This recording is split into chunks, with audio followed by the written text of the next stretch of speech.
We are here. First Katawa Shoujo stream with my new VTuber model.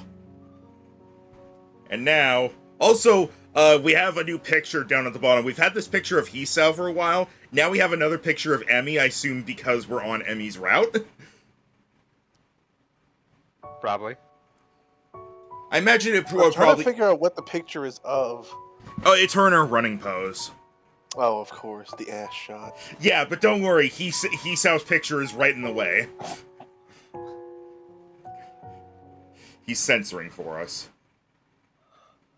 Whoops, I hit start instead of load. It's fine, I can do that. I was like, it's not snowing anymore, it's summer. Tracking absences. I get it. The sound of my alarm brings me out of a dream involving pirates and some other stuff I can't really remember. Yobi, boobs, pirates! I'm a little bleary-eyed, and it feels like it takes me longer than usual to get dressed and down to the track. Okay, so, just a quick recap for, like, the last thing that happened. We had the picnic with Rin and Emmy. Rain happened, and so we went to a cafe instead. And afterwards, Emmy was like, I'm gonna go run. And we were like, we'll run with you. And she was like, no, you can't do that. And then we remembered, oh, right, we had a heart murmur, and, or no, it's because we weren't taking our medication. And so the nurse was like, all right, for a few days, don't run. walk only. Yeah. And that was the last thing that happened, is just Emmy was like, I'm gonna go run. And once you get sick, and she's like, nah. Nah, I'd win. Fight me, Rain. I do remember one of my favorite moments from last time was when you went, fight me, Rain, and someone in chat went, that is something Emmy would say. Yay. I didn't mention this last time, but I have a feeling part of the story is that Emmy's going to talk about how she feels like she's not getting enough attention from her mom, because it seems like her mom started dating again, and her mom never even talked to her when she showed up for the meet. She only saw her mom in the stands before she left, before seeing the finals. Really? I didn't get that at all. We didn't see the mom with anyone, and well, she got the mom passed on a message, and Emmy was like, "Cool." Yeah, she got a phone. She got a phone call from someone who it sounded like should be closer to her age, and it'd be like work. And the dad's not around anymore, so I have a feeling she started dating again, and that's why her and Emmy aren't... Like, she never talked to Emmy when she showed up. She showed up and then left. I mean, people be busy. It's hard to take off work. I mean, we'll see. I feel like, honestly, I don't think we're going to be going that route. It feels more like the route we're going to be going down with this is that Emmy's, like, pushing herself too hard. Because there was that thing where, like, she stumbled at the track, and she's still running. So, and like, they drew our attention to it, so clearly it was something. Yeah, and even Rin was like, you noticed. Yeah. Yeah. I guess we'll see. It's another morning on the track. A glance at my Rin watch. was also like, you want some weed? Wait, what? I don't remember this. Nah, Rin don't need that. I'm high on life. I remember we went to the cafe, we had some cake, and that's about where it ended. We got some hot goss from the librarian, who was also a waitress, but was acting kind of weird about it. We had one choice where we could either offer to run or not, but it doesn't really matter. Yeah, we checked both of We them. put the offer out there anyway. Yeah, we checked both of them, and they might have impacts down the line, but immediately nothing changed except for, like, 2 lines of dialogue, so we just went with our original choice. But anyway. A glance at my watch reveals that I was right, and I am in fact running a little late. Haha, running. The thing is, there's no Emmy. She's dead. That's odd, she should be here. She definitely should be here. I mean, I was late. Guess I wasn't the only one who had trouble getting up this morning. The thought crosses my mind that it never quite stopped raining yesterday. Did she go running anyway? She said she would! It seems likely. Emmy's a lot of things, but cautious isn't one of them. She tried to fight the rain. It didn't work out very well. She probably figured the rain wouldn't stop, and that's why she was so adamant about running alone. Still, I would have gladly run with her, even if it was in the rain. Heck, if anything, I would have been able to convince her to come in once it got really bad. That would be why she didn't want me along, of course. Even even so, I can't help wanting to know where she is. Well, nothing for it. I better stretch and run and hope that Emmy shows up with a grin and an excuse.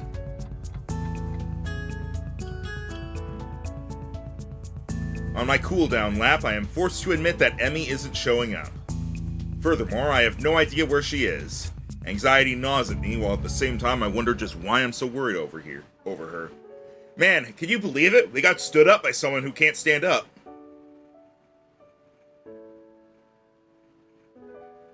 Alright, now that I made the obligatory joke, moving on. The run helped to take my mind off it for a little while, but now that I'm finished, I'm back to worrying. It was weird not having her here. It always throws me off when they suddenly switch to this. This is like, it's time for an extended inner monologue. Downright unnerving. It suddenly dawns on me that I've been running to hang out with Emmy as much as I've been running to stay healthy. Probably more to be with Emmy now that I think of it. It's one of those things that are completely obvious, yet somehow I never realized it. She really is someone I enjoy being with. As revelations go, it's hardly world-shaking. All the same, I find myself feeling slightly shocked. When did this happen? Well, no time to think about this. Though I want to ponder this new development, I have a greater desire to find out what's happened to Emmy. I'll ask the nurse when I stop in to see him. Here we go. It's Nurse Tim! Nope. Well, you seem to be in good shape, Hisao. That's good to hear. I replace my shirt and stand to leave as usual. Except instead of leaving, I ask a question. Hey, where's Emmy? She didn't show up this morning. Is she okay? While I try valiantly to conceal the anxiety in my voice, the nurse's expression suggests that I failed miserably. You mean she didn't tell you? She's sick in bed. Fucking idiot, Emmy! Gee, I wonder what possibly could have caused that! Pneumonia.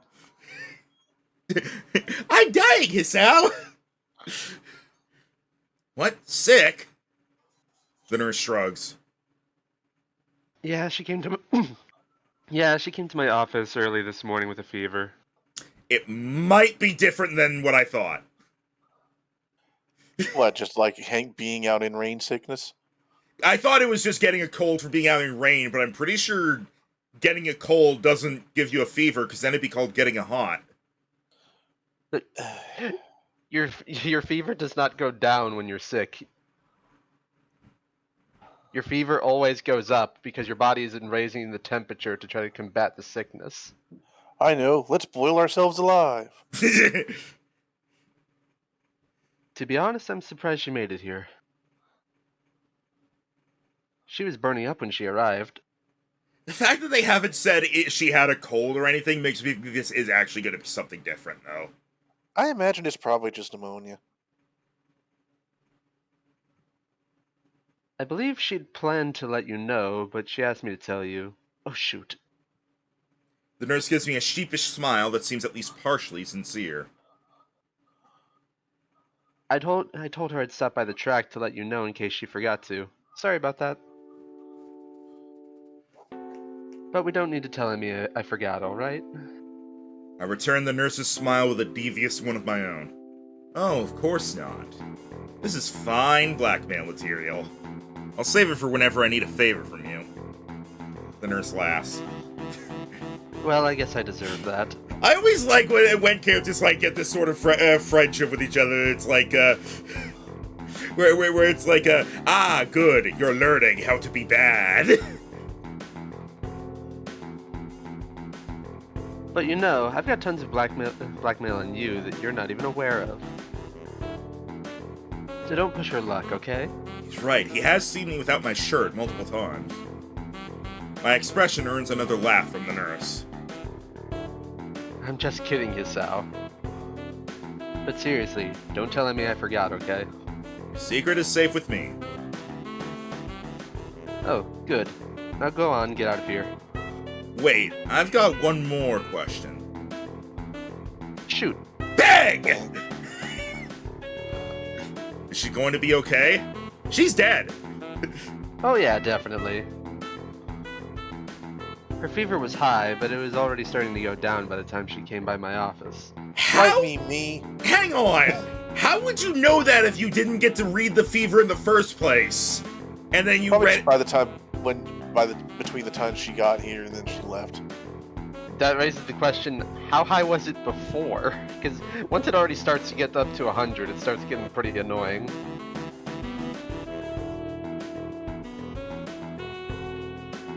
I'll probably check up on her again at lunch to be sure, but I expect she'll be up and about by evening no matter what I tell her. Maybe I should visit her after class. It takes me a second to realize I've spoken aloud. Shit! My inner monologue has betrayed me! The nurse raises an eyebrow and gives me a searching glance for a moment. I thought that said a searing glance.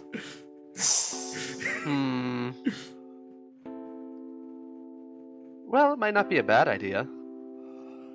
You could let me know if she'd taken a turn for the worse, I guess. Open the door. Rin's there. How is she? She's dying. But no funny business, you got it. I know what meds you're on after all. I think that's a threat against my life, but I'm not sure. Open the door. How is she? Rin, she's dying. Wait. She's dead now.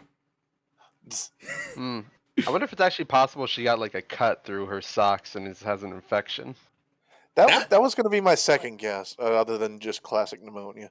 Yeah, because they also still haven't really addressed the stumble. And also, like, again, I feel like if it was just, getting, I don't know about something as serious as pneumonia, but getting a cold or whatever from being in the rain, I feel like they'd be more direct about that being what it was. Instead of being like, she came in with a high fever and leaving it at that. Either way, I assure the nurse that my intentions are chaste and exit the office. Oh, they won't stay that way for long. Interesting that the nurse sees me as some sort of potential suitor to Emmy. Even more interesting is how pleased that makes me feel. I need a shower.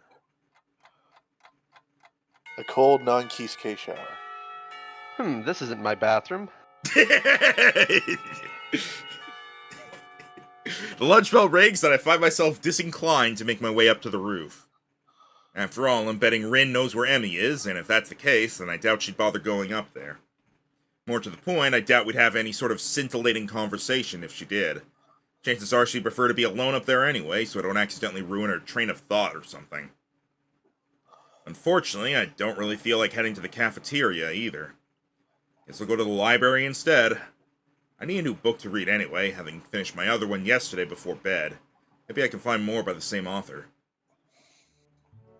I love libraries! I love refrigerators. They smell like dust and paper and ink. All these stories and facts and opinions crowded together in one place makes the air come alive with potential. Oh, I thought that was called Twitter. I'm not sure how to navigate Yamaku's library yet, having mostly stuck to books I brought with me, so I searched for the librarian to ask for help. Haven't you come here like 3 times? It's a fucking library! Yeah, but like the last time he basically went to the same place he went the first time. Yeah, but it's a library! It's a rectangle with shelves! How do you navigate it? It's not a fucking hall of mirrors!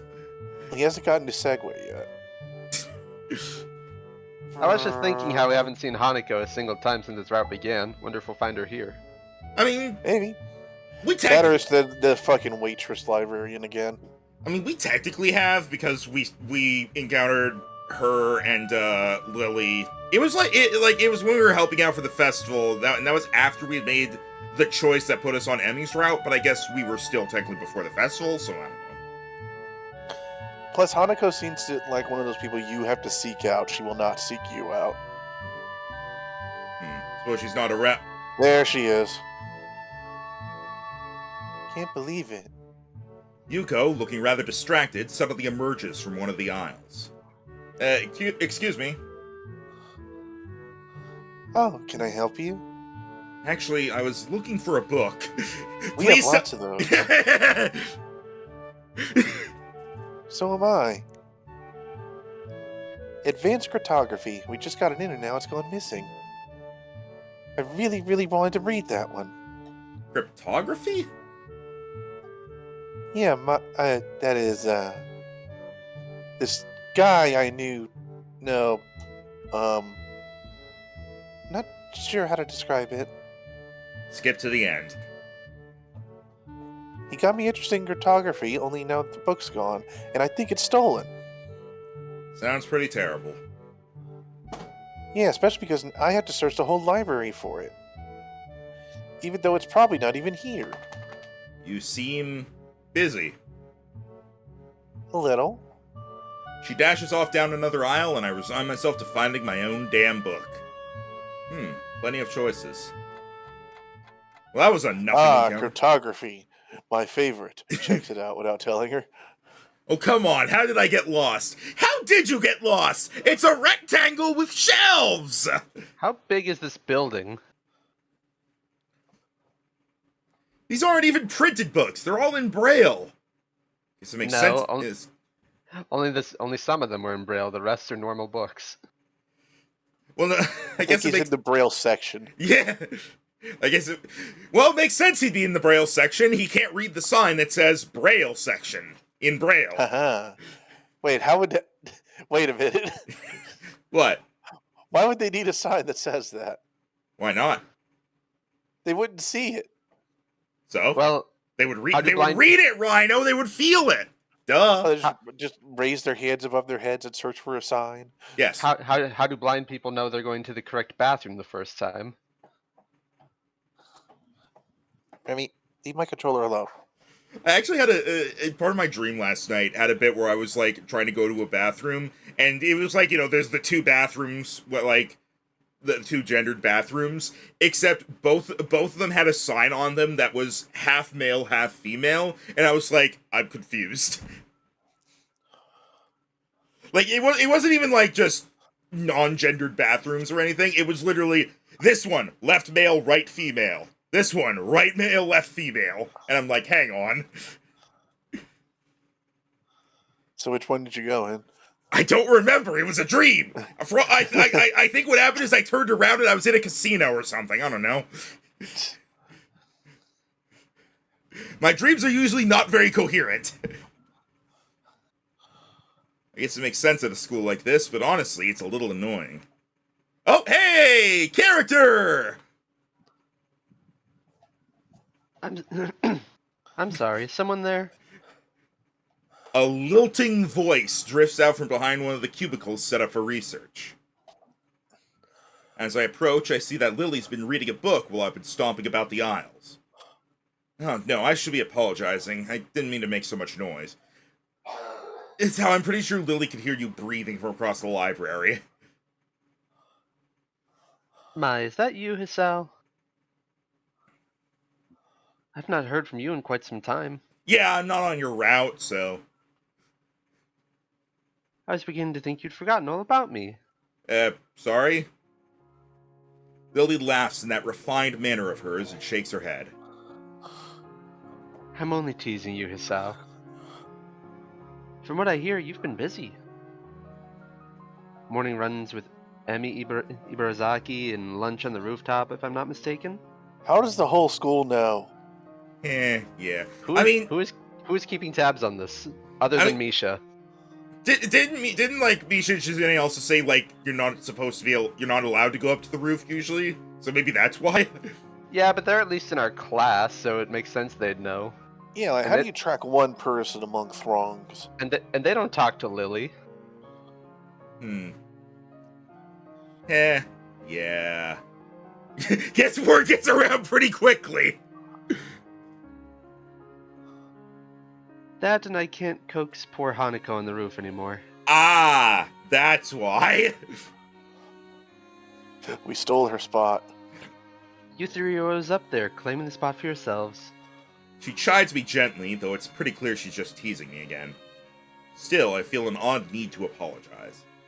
Sorry, we could eat lunch somewhere else if it's a real problem. Oh no, I wouldn't worry about it. Hanako and I have other things to do at lunch too. Like sex. Such as reading the library, as you can see. I can't. Oh, Hanako's here too? I didn't see her. Neither did I. Lily smiles a bit enigmatically. Oh, she's around somewhere.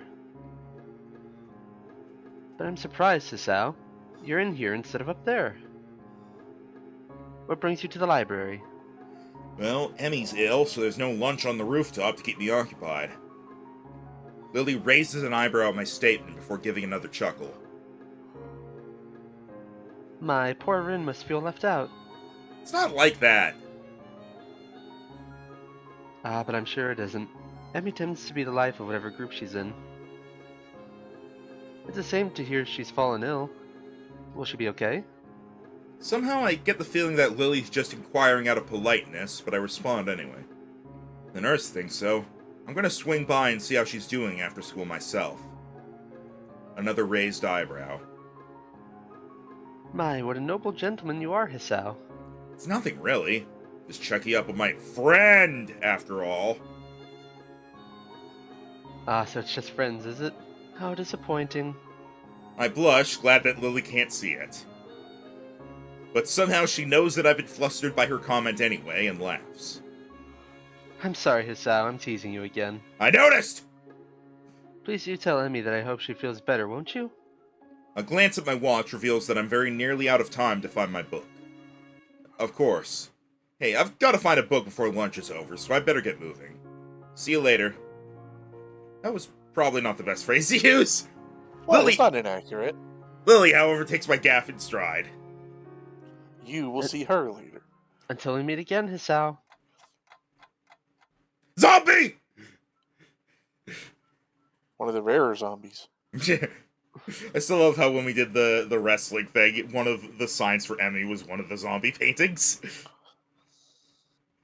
I never do find the book I was looking for, but I walk out with something else instead. I found Hanako! My stomach growls slightly, letting me know that I should have had something for lunch. Oh, Idiot. I'll grab something before I visit Emmy later. It seems as if time has decided to slow down for the express purpose of annoying the hell out of me. I know that feeling! Class feels like it drags on for ages. I suspect that my being consumed with worry probably has something to do with it. Blessedly, the bell rings and I dash out of class, drawing a few raised eyebrows, I'm sure. Zombie! I've spent the majority of the day fretting as unobtrusively as I could. Even though the nurse thinks that Emmy is perfectly okay, I want to see for myself. It doesn't take long to get to the girls' dormitory and make my way to Emmy's room. Standing outside her door, I suddenly pause. What if she's resting? I hate to wake her up, especially if she's still feeling ill. Then again, if she sleeps all day, then it could throw off her sleeping schedule. The rest is important if you're ill, isn't it? I can't decide what to do, so I settle for standing outside the door looking like an idiot. Ah, the classic. Then I hear Emmy's voice from behind the door.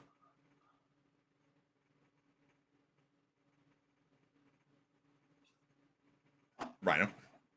Is she talking to me? Guess not. Still, clearly she's not asleep, so I can knock without worry. So why this clenched feeling in my gut? I wasn't nervous about dropping by the other day, so why today? I imagine she's talking to the track captain. Granted, I still haven't really had time to figure out this newfound interest in Emmy's well-being. I don't have a lot of experience in the matter, of course, but certainly this seems to go beyond feelings of mere friendship. But could I take that step? Could I even bring myself to risk what I have right now? I mean, it's enough to be friends with her, isn't it? Either way, shouldn't I just open the door and see how she's doing? That's why I came here, right? What if she's not dressed yet? While you knock. The image that flashes through my mind causes my heart to skip a beat, literally. Am I gonna have a heart attack outside her door? Is this his first time imagining a girl naked? Maybe ever since, like, stuff happened. I should probably not ever think those thoughts again. Not if I want to avoid a heart attack. I suddenly realize I'm still standing in the hallway looking like an idiot. Ah, things have not changed. Emmy still seems to be in the middle of a conversation, but I knock anyway. Hopefully she won't mind the interruption. Come in, door's unlocked. So it is. Oh, she was not talking to us there. Yeah. I open the door and step in, which is about where my thought process comes to a grinding halt. Hair down. Gasp. Huh. I'm assuming she was on the phone then. I assume so. Emmy is sitting up in her bed, her hair tousled. Tousled? Whenever I say that... Tousled? Tousled is when you fight someone. No. I've never seen that word. I have seen it, but I've never heard it. And whenever I say tousled, it does not feel right. But tussled is a different word. I just noticed how pointy her chin is in the shot. Ignore that. From a day spent asleep. I think this is the first time I've seen her without those familiar beads in her hair. Her gym shirt and bloomers, obviously hastily pulled on before I came in, are creased and folded from less than proper storage. Her legs lay bare on the sheets. Oh! She doesn't have the prosthetics on. I mean, why would you if you're in bed? No, I know, but I mean, I think this is the first time we've seen her without them. It is. I've never seen Emmy without prosthetics before. And here she is, slender legs terminating in stumps just below her knees. But as odd as the sight is, I find myself more captivated by everything north of the waist. Alright, eyes on the prize. It seems that Emmy had finished her conversation with whoever was on the phone with her, and is now Is watching... that a little tiny computer? I imagine... Might be a dorm TV. Or like, I think that's meant to be an alarm clock, because it's right next to her bed. Big ass clock then. Hmm. This one says, wake the fuck up. And then a little boxing glove on the spring comes out.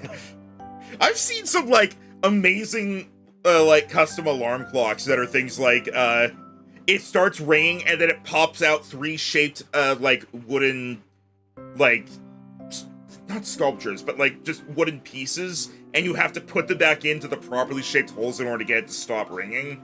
There's one alarm clock that's, like, it'll like, start moving around the room like crazy, so you have to catch it. Just a lot of stuff that's like it forces you to actually wake up. Yeah, but we have cell phones now. Yeah. It seems that Emmy has finished her conversation with whoever was on the phone with her, and is now watching my reaction closely out of her one open eye as she wipes sleep from the other. Her expression, far from being embarrassed, is rather one of a surprisingly wide yawn, one perhaps appropriate from such a small mouth. A grin that for a brief moment seems almost flirtatious tugs at the corner of her mouth as she takes a sight of me in. Calm down your lenses there, boy. I can do nothing but remain in a state fluctuating between fear, confusion, and not a little bit of lust. Calm down, sir. Emmy hastily sweeps her hair out of her eyes, fixing it back into place before addressing me. Stop pointing that at me. Boo. What? The hair's up. Emmy, you seem to have holes in your walls. Also, yeah, I guess that's... I don't know what that's supposed to be. That might be something to do with, like, the prosthetic. I don't know. I don't know. Maybe it's like a heater or a TV. I'm not really sure. This is my prosthetic toaster. It warms them up for me. You seem a bit caught off guard, you sound. A wave of laughter erupts from her, and I find myself grinning and rubbing the back of my head ruefully. Sorry, I've just never seen someone so disheveled look so attractive. Calm down, sir. Never seen you without your legs on. Definitely don't say that. Never seen you look so... sorry. My man had too much time alone with his inside voices today. The intrusive thoughts are winning. And he giggles again and moves to sit up a little straighter. I'm caught up in the movements of her shirt, very nearly losing myself. Dude! Jeez, man, is this what you're like when you're back on your beds? You just, like, hyper-focus. Alright, get the stretcher out. He's gonna pass out. Yep. Yeah, it's just like, belly button. She's showing ankle! Oh, wait. I was wondering what your reaction would be. The nurse called me and told me you were going to drop by, you see. Oh, she's just setting it all up for you. I know you haven't seen me, well, Naked? without legs. That too. I was about to say, but you never had legs when he saw you.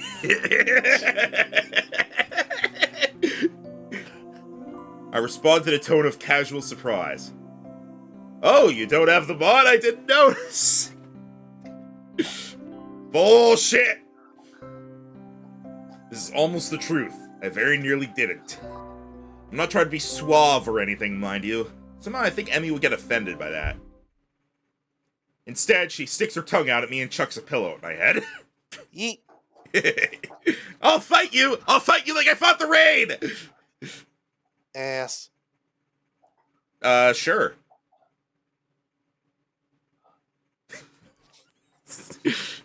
I deftly catch the pillow and take careful aim before throwing. Emmy laughs and rolls to one side, dodging my shot. The shifting of her shirt distracted me enough so that the next thrown pillow hits me right between the eyes. Dude, this is not the first time you've seen her in this shirt. My only guess is that it's because of the context, in that now we're like in her room instead of at the track. I also think perhaps he's like recontextualizing a lot of his thoughts and feelings and stuff, and so now he's noticing stuff that he was glancing over before. Yeah. I retaliate, of course. And once I've retaliated twice, well, a war was bound to break out sooner or later. And really, when Emmy appears to have far better aim than me, well, it was just a matter of time before I'd have to resort to a suicidal charge. Oh boy. Gotcha! Eep. Bam! Smack! Biff! We're in a comic book now! And once the charge... I think I know where this is going. And once the charge was accomplished, well, of course I'd have to wrestle the pillows away from her. Are you assuming this is going to a custom piece of art? Yes. Okay, I Well- assume so as well. When I was trying to look up what their choice last week meant, for some reason the guide I was looking at specified that Emmy has the most H scenes of anyone at 3. I don't think we're at that point. Ren only gets 1. I mean... Quality over quantity. and Emmy with that- gets 3 because they're all quickies. And with that kind of struggle, of course we'd wind up in this sort of position. Are Yeah, you sure, Rhino? this is exactly what I thought it would be. And so I find myself staring down at her from my position atop her. Wait, she actually put her hair back into the braids? No, it wasn't just them getting lazy with the art. They actually, she was just like that. Oh, okay. Boo. I mean, I like her with the hair like this as well. The other one was just like, it's different, so it's like new. But And the other one was my preference. she's grinning, eyes sparkling with amusement, maybe a little sweaty now from our tussle. That's how you spell tussle!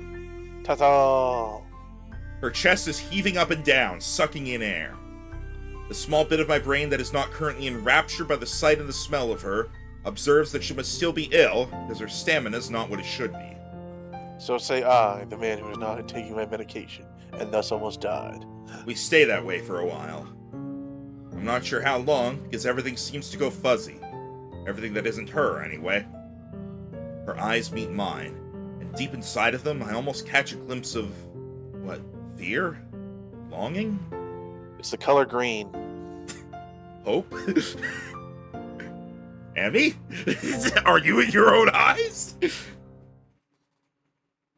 A cough suddenly convulses her, and I'm almost stumbling in my haste to get off to apologize for everything.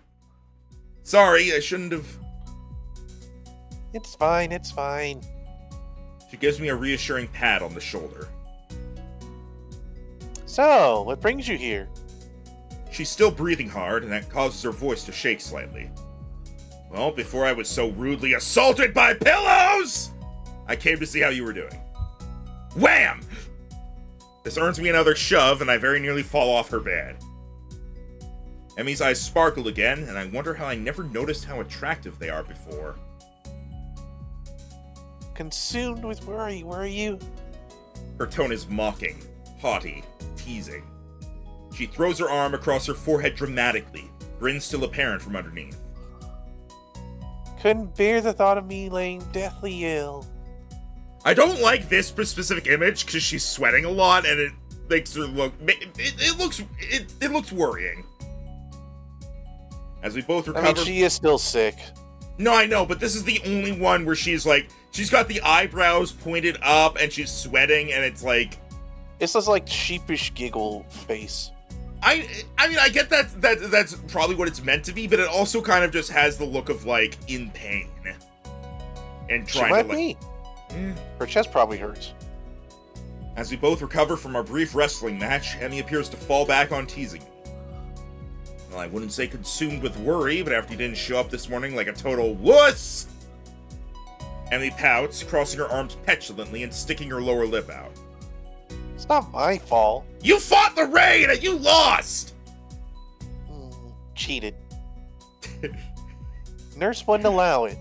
Sure he wouldn't. I completely believe you. Emmy sticks her tongue out again. Nah. Such a jerky Sal. So how was your day then, eh? Did you enjoy slacking off? Not really. The phone woke me up pretty early on. The phone?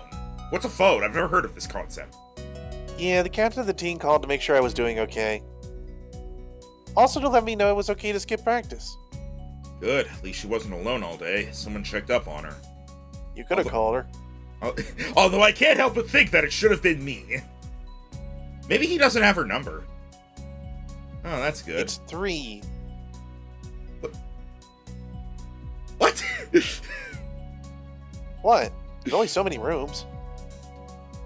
I meant phone number! Yeah. Really? It's an in-house line.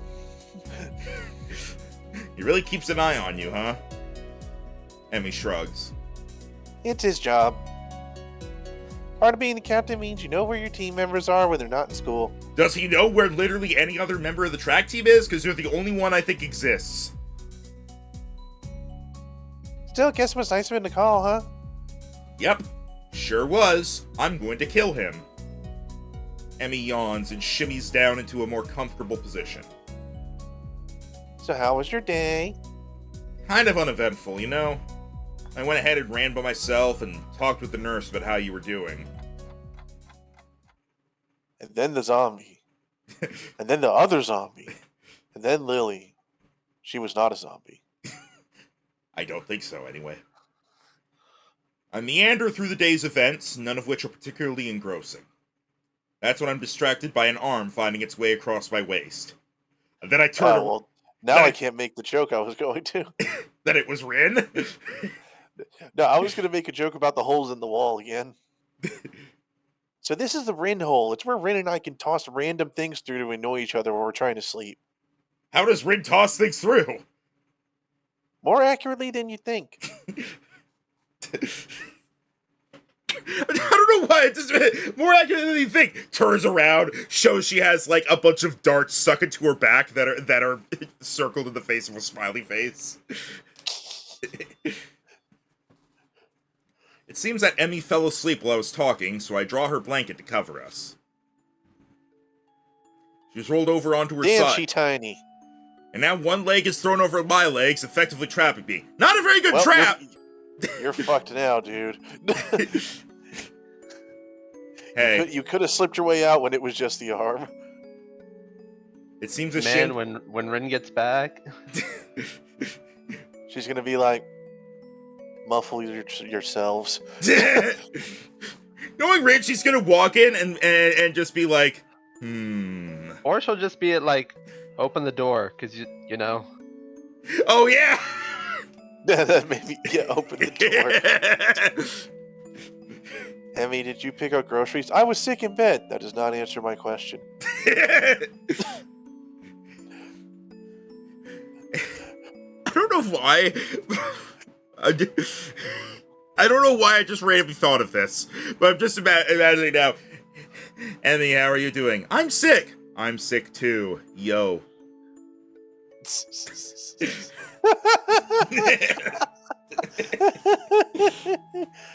I'm now imagining Rin with just a backwards cap on, just an oversized white T-shirt. Unfortunately, she can't throw up gang signs. She's on a she's like just on a skateboard that's just moving along at like no speed. I'm on my way to cause some shit. It seems a shame to wake her, but I have things to do. Anyway.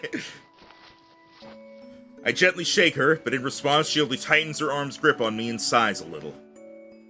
My resistance to this position crumbles rather quickly. Yep. The feeling of her body breathing steadily is both calming and incredibly stimulating at the same time. My breathing cannot decide if it wants to relax or speed up.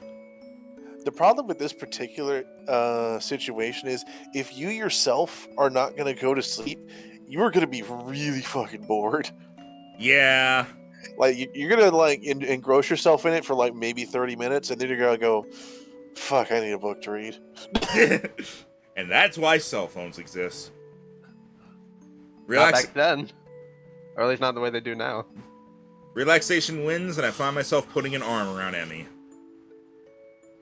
Aww. I think I'm in love. Calm down, sir. The intrusive thoughts are slipping out. This is when Emmy just sits up. Ha-ha! I faked sleeping. I knew it! He's 18 and in bed with a girl right now. How is he supposed to calm down? Go to sleep. Rhino!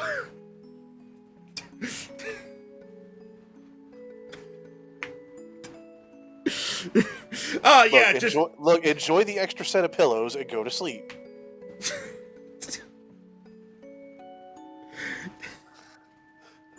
I think Rhino might be asexual, Tim. I thought that was your job. Haha. Oh yes, my job. Do I get paid for not fucking? Because that'd be great. It's okay. I'm straight and I don't fuck either. The words slip out and hang in the air unnoticed. At least I hope they've gone unnoticed. This is when Rin pokes her head in. I noticed. Just, you see her eyes peering through the Rin hole. Emmy whimpers weakly through her dream, and her grip suddenly tightens again. Uh-oh. Damn, how fast she get to dreaming? For the first time since I've known her, I see tears running down Emmy's face. Oh! Aww. This is getting bad. Feels like my heart is about to break. I instinctively tighten my own grip and stroke her hair in what I hope is a soothing manner. As the dog then bites me. I thought you were going to say she then barks. Words of comfort, meaningless in this situation, spring to mind. Maybe I should wake her. Are you supposed to wake people having nightmares? I mean, just brace yourself to be hit, but honestly, they probably wouldn't mind. I can't for the life of me remember. The decision is taken for me as Emmy suddenly jerks awake with a cry.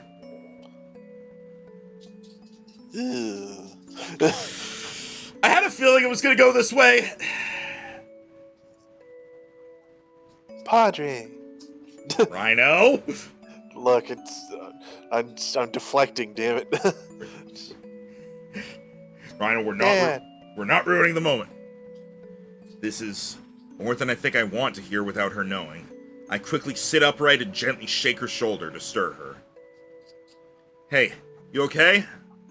What a silly question. Yeah. I'll fight you. He's how? She shakes her head as if to clear it and quickly wipes her eyes. You had a nightmare, I think. Emmy shudders again and glances up at me a little cautiously, as if unsure whether or not she's actually up. Yeah, I guess so. You want to talk about it? A speedy internal debate seems to be going on in her head, which resolves itself with a shrug. Nah, I don't really remember much of it. I'm pretty sure she's lying to me, but somehow I don't think I should press the issue. Emmy shudders again and turns toward me, looking a little sheepish. Sorry for falling asleep on you like that. I keep my voice as soothing as I can. Hey, don't worry about it. You've been ill. Yeah, I guess that cold medicine's just making me a little drowsy. I guess so. Emmy does not strike me as the sort of person who'd fall asleep at the drop of a hat. And yet she did. Rin, maybe, but Emmy's far too energetic. I mean, that just means when she runs out, she crashes hard. Emmy gives a half smile at my response, and then just like that, she's back to her old self. Well, prepare yourself for tomorrow morning, Sal. We have to go twice as hard to make up for today. But I went running this morning! Who said anything about running? Here!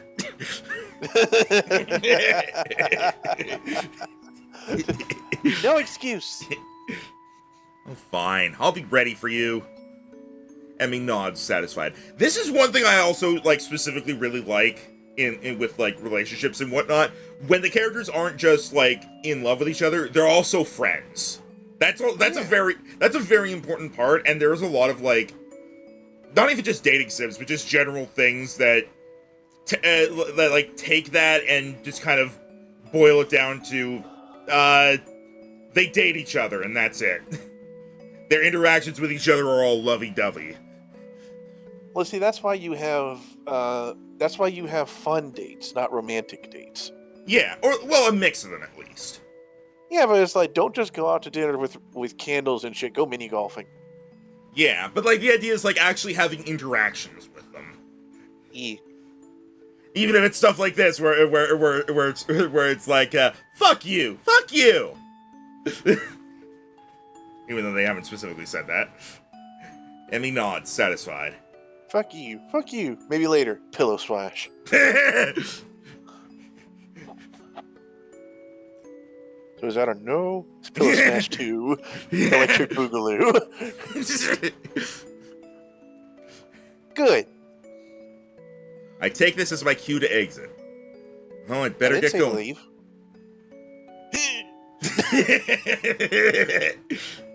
Well, I better... Also, where the hell has Rin been all day? I don't know!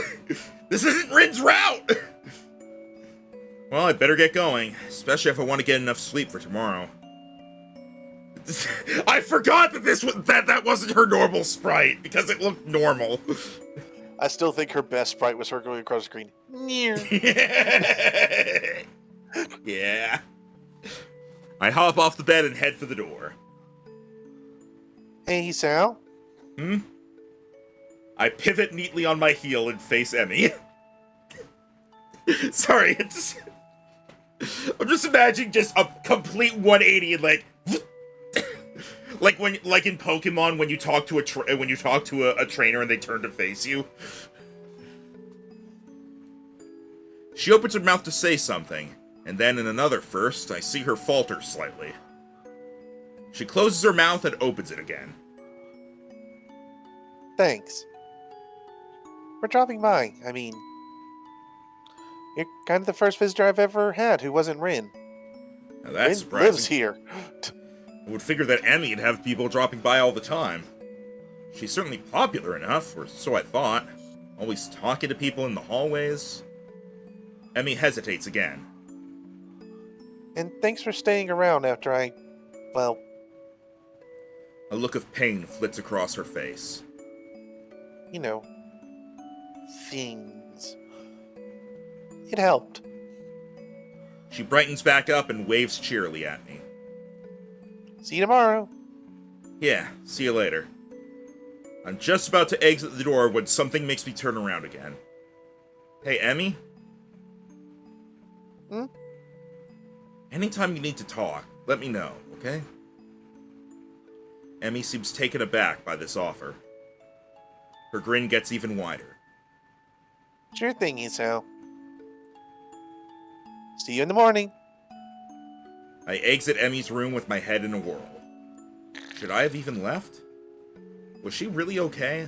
I want to turn around and march back down the hallway, open the door and tell her I love her. Tell her I think she's beautiful. Tell her that I'll be there when she needs me. Ease it up, dude. You're coming on a little strong, a little bit at a time.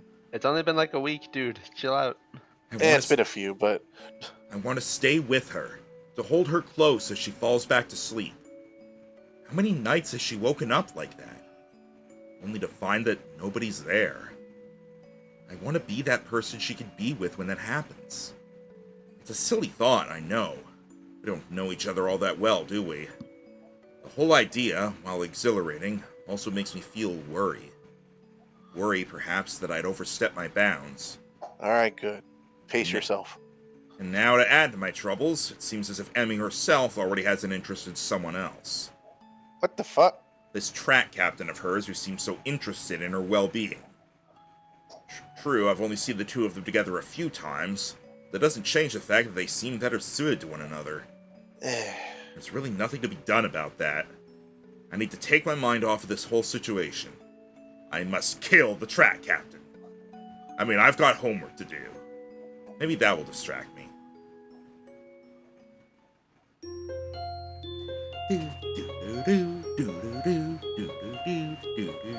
Don't be a fucking idiot, man. Yeah. First of all, drip feed all that stuff you were thinking about announcing. Secondly, just ask if she's actually in a relationship at some point. A night of restlessness has left me feeling fairly groggy this morning. The events of the previous day keep intruding upon my mind. The memory of how Emmy felt against me. The memory of our wrestling match. And most Wink. bothersome, the memory of her nightmare. Sobering. She was in so much pain. I can't stop wondering what it must be like for her to wake up with nobody there. The shower shocks me awake with hot water. Awake, still worried. Ah! What will happen today? Will things just go back to normal? Wait, End of the episode back to the status quo? why is he showering? Because he just woke up.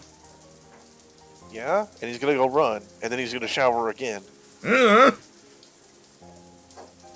I have to smell good when I start my run so that I can get sweaty. Sometimes you wake up and just feel so gross that you need to shower regardless of what you're going to be doing later in the day. There was a connection yesterday. Something that nearly pushed us past the boundaries of normal friendship. Would that have been so bad? My mind goes back to the look in Emmy's eyes after our pillow fight. It almost seemed like she was daring me to go on. Maybe don't assume a lot of these things. Almost. But I can't know for sure. There you go. Anyway, the track captain's probably first in her affections. But even as I say that, my mind is already snorting derisively. Ah, Rhino, you're his mind! Hooray! I'm just looking for an excuse. A reason for everything to go wrong. Exactly. A reason to not try. Exactly. Chill the fuck out. It's not as if I've even seen the two of them together outside of track practice. It's not as if we actually even know what the hell he looks like. And clearly he's never visited.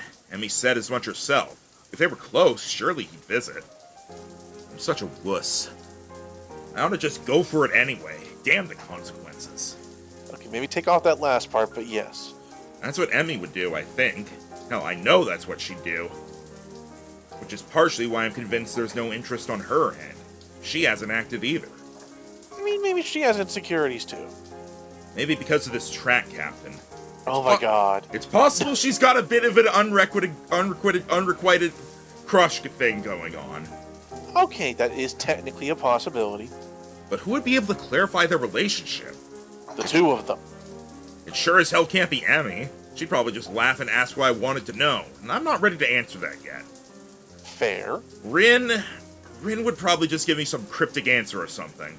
And then with my luck, she'd just ask Emmy, who would ask me why I wanted to know, and I've already covered that problem.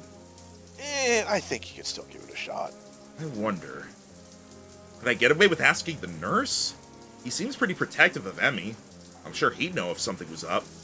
I mean, he was making jokes about the two of you, so... He owes me for not letting Emmy know he forgot to tell me about her being ill, so he'll keep quiet. Or you could just ask him to keep quiet. What if he asks me why I want to know? I mean, you can be honest with him. He's your doctor. I can shake him off. Just say I'm curious as a friend. He'll buy that, won't he? No. Of course! No. That's settled then. I feel like I'm just the second person in his head. After the run, I'll talk to him while Emmy's waiting outside the office. Really? Then? There's no sign of Emmy when I arrive at the track. Is she still too ill? I decide to give her 10 minutes. I'm a little early and she was ill yesterday, so if she takes a while to show up, it shouldn't be surprising. Still, I'd hate to just waste my time, so I occupy myself by stretching and pacing back and forth anxiously. What if I went too far yesterday? What if she doesn't come because she's embarrassed? Here's the clarity. You're early again, Hisao. I'm impressed. Just like that, I feel some of the tension leaving my body. Emmy seems to be bright and cheerful as usual, with no sign that she was even ill the other day, much less had a less than restful sleep. Still, I have to ask. Sleep well last night? It's just a throwaway question, small talk. The sort of thing people ask someone they bump into in the cafe while getting their morning coffee. But not for us. At least, not for me. I don't know if Emmy realizes that I'm actually concerned about how well she slept last night, but the question does give her pause. After a short moment of what seems like her genuinely pondering this, she nods. Yep, sure did. Was it because of me? Did I actually help? Or are you just saying that to get me to stop asking questions? She's allowed to do that. Good to hear. Emmy grins and begins warming up. If you want my quips per line to calm down a bit, let me know. You're good. So, ready to begin? Am I ready? Of course I'm ready! I was born ready! Emmy laughs at my bravado and we take off running. And she laughs me. I keep a steady pace the whole time, breathing steadily. I still feel dead at the end. Was that? Yeah, okay, that was right. I still feel dead at the end, but at least I don't gasp like a fish out of water now. Emmy is positively beaming after the run today. Nice job, Hisao. You're improving. You'll be half as fast as me in no time. This last line is delivered with a teasing grin that I've grown all too used to. Oh, how exciting. Woo! Yeah. Emmy begins to run her sprints while I take a cool-down lap. She's really pushing herself today. You can hear the tick-tock in the distance.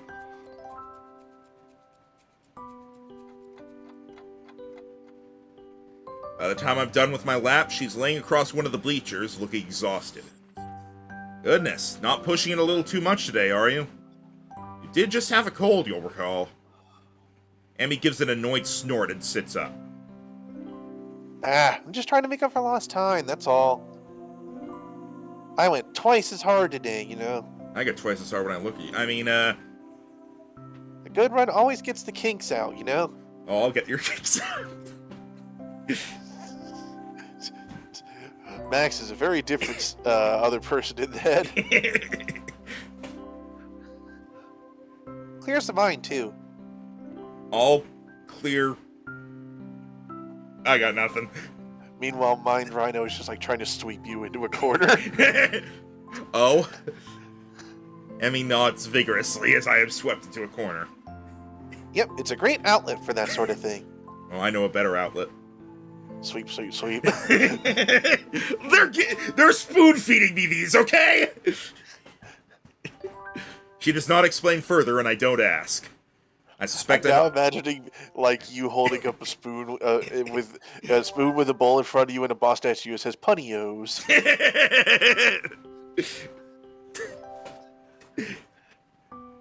And then you've mixed it half and half equally with a separate box that says "Innuendos."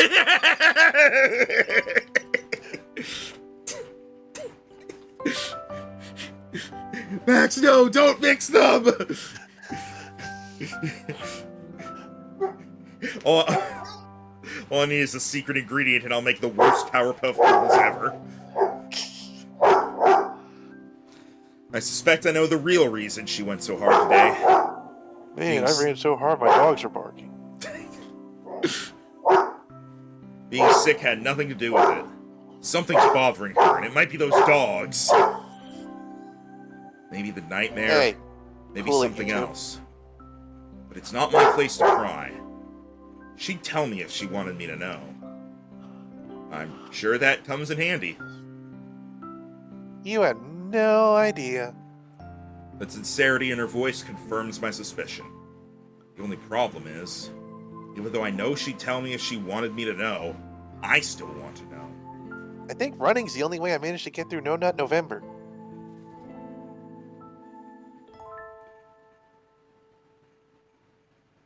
Is it November? What? Something on your mind then? Emmy doesn't seem surprised by my question.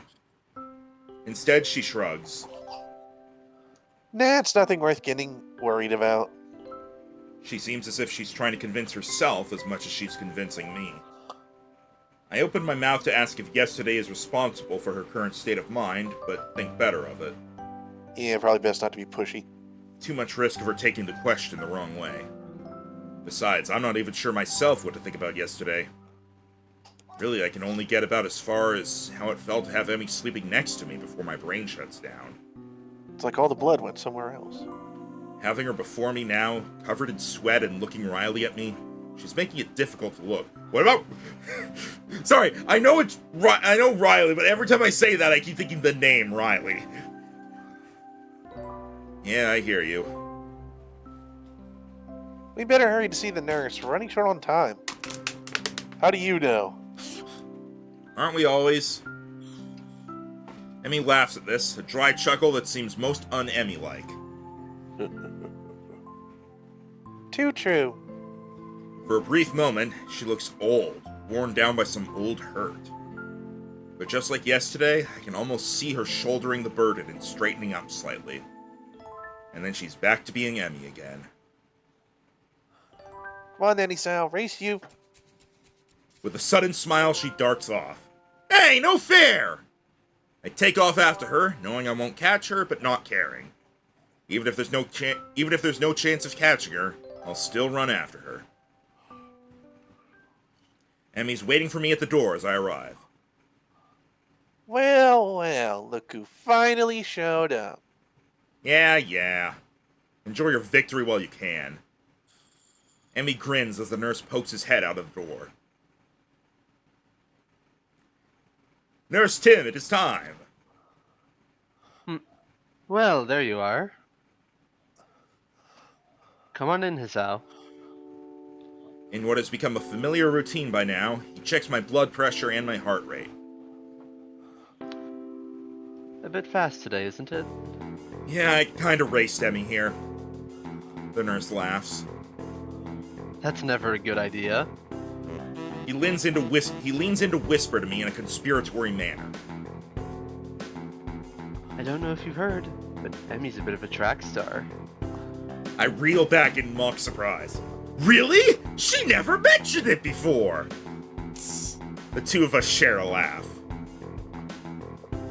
Did she do okay today? Cold seemed to bother her? Why don't you ask her? He rolls his eyes in exasperation. Of course I'm going to ask her too, but she'll tell me that she didn't have any problems regardless of whether or not she did. So I'm asking you because you're her friend and would probably tell me if she had any trouble today. When he puts it that way, it makes a lot more sense. She seemed pretty good today, if a little more tired than usual. She was already feeling better when I dropped by yesterday, so I'm not that surprised. The nurse nods, though I notice he tenses slightly when I mention yesterday's visit. Well, that's good to hear. I figured it was just a 24-hour thing. Emmy tends to recover quickly from colds and the like. Hey, speaking of Emmy, are she and the track captain, well, you know... A look of suspicion crosses his face. Why do you ask? Well, it's just that they seem kind of close, and I was just curious, you know? And I never asked her because that would be kind of embarrassing. So far, so good. Now to really sell it. Besides, I think they make a cute couple. Yeah, I don't think you needed that last part. The nurse laughs. You're not fooling anybody. Well, I don't suppose you're the first to think that. But I think I can say with some certainty that the two of them will never do anything like that. Certainty? Yep. He's her brother. Not that I could tell you, of course. Confidentiality and all that. Yeah, right. You just like holding a secret over my head. That too. Right, get out of here. I'm a busy man, you know. I roll my eyes at his last statement and head out the door, motioning to Emmy to go in. The whole time, I'm trying to keep from doing a celebratory dance. Insert Fortnite. The two of them will never do anything like that. That's precisely the sort of thing I wanted to hear. That is not what I expected to hear. I'm half tempted to make some sort of a move on Emmy right now, but I think the nurse would probably disapprove. Besides, I still don't know how exactly Emmy feels about me. Be casual, damn it. I mean, it's obvious that she cares about me as a friend, but something more than that? I can't be certain. Okay. Even so, I can't help but feel hopeful. I just need to figure out a good time to tell Emmy exactly how I feel. Just invite her to do stuff. That puzzle should keep me occupied for the rest of the day, at least. The rooftop is completely deserted. Normally I could count on Rin to be up here before me, but she's strangely absent. I feel like I haven't seen her in this whole last chapter and a half. I wonder if she decided to accompany Emmy to the cafeteria for once. That seems pretty unlikely, but it's all I can think of right now. Part of me wants to go look for Rin, but a far larger part of me is too pleased with the way the sun feels on my skin to care. I pick idly at my lunch while I wait for Emmy and Rin to show up. It does not take long for me to hear the sounds of someone coming up the stairs. I don't know why I can't read today. Lily and Hanako? Probably. I wait until the door begins to open before talking. Took you long enough. Keeping me waiting for you, honestly. The two of you are... Huh? Well, that's odd. Oh. No, it's just Emmy alone. The only person standing at the doorway is Emmy, who looks mildly confused. What do you mean, huh? It's me. You know, Emmy, we run in the mornings. She grins, and I feel my heart jump slightly in my chest at the sight. Yes, I knew that. I'm just confused. Where's Rin? Emmy's grin is replaced by a rather guilty-looking expression. Yeah, about that. Rin's dead. I kinda, sorta... gave her my coat. Oh, dear. Am I at risk, too? It makes sense, after all. Emmy and I were in close contact the other day. Yeah, but you and me weren't making out like me and Rin. So what did she and Rin do that got her ill? Steady on, old lad. Don't go down that road.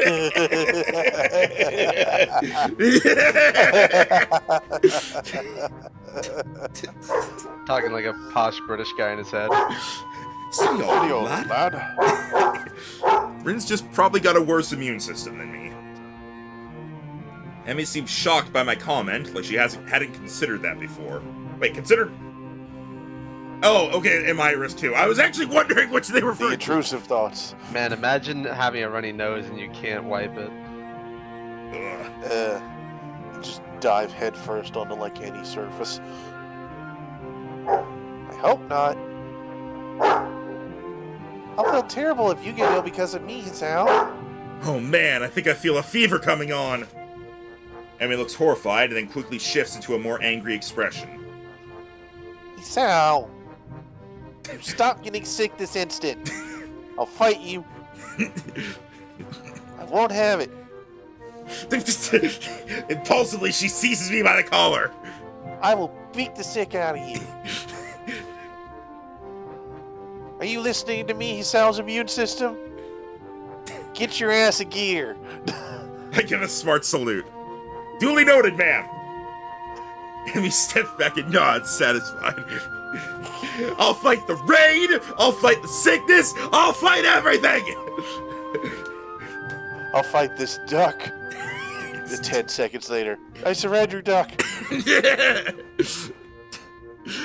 What was that? What was that thing? It was like, hang on. I need to look this thing up that I just thought of. I think. What was that thing? Hang on, I need to fight this duck. Hi, Sylvia. We're fighting imaginary ducks. What was it? Hang on. Ah, here we go. The Great Emu War. Yeah, the thing that Australia lost. Yeah, I remember, like, okay, it's sadly been updated on Wikipedia, so it's no longer as funny, but it used to, it like, the screenshot of it was, you know, stuff like, where it happened, when it happened, and then at the very end, it just said, outcome, lost.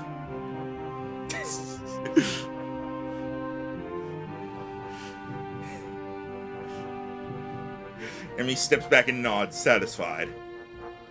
Emus are fairly bullet resistant. Good. You are not allowed to miss any of our morning runs, after all. Like, you missed a morning run! And he crosses her arms and looks at me haughtily. Yes, but that's a special case. It was me, and not you. I'm leaving this up for a moment so people could screenshot it and use it in Twitter arguments, because this applies to a lot of them. That's not an explanation at all! And he looks flabbergasted. You're kidding, right? That explanation makes perfect sense. No, it doesn't! It's a blatant double standard! I don't see what that has to do with anything. Oh, fine. Emmy seems pleased by her victory. Anyway, is Rin gonna be okay? She's not terribly ill, right? Emmy shakes her head. Nope, she'll be fine. I got her some cold medicine that should help her. Cuts to Rin in her dorm, looking at the bottle of cold medicine and a spoon next to it and just going, so how do I pour it into the spoon? And then I imagine later it's just Rin going, eh, fuck it, you just see her with the bottle just in her mouth as she leans back. Oh, you know what, Rhino? I would absolutely not be surprised if the next time we see Rin, she's just hopped up on cold medicine.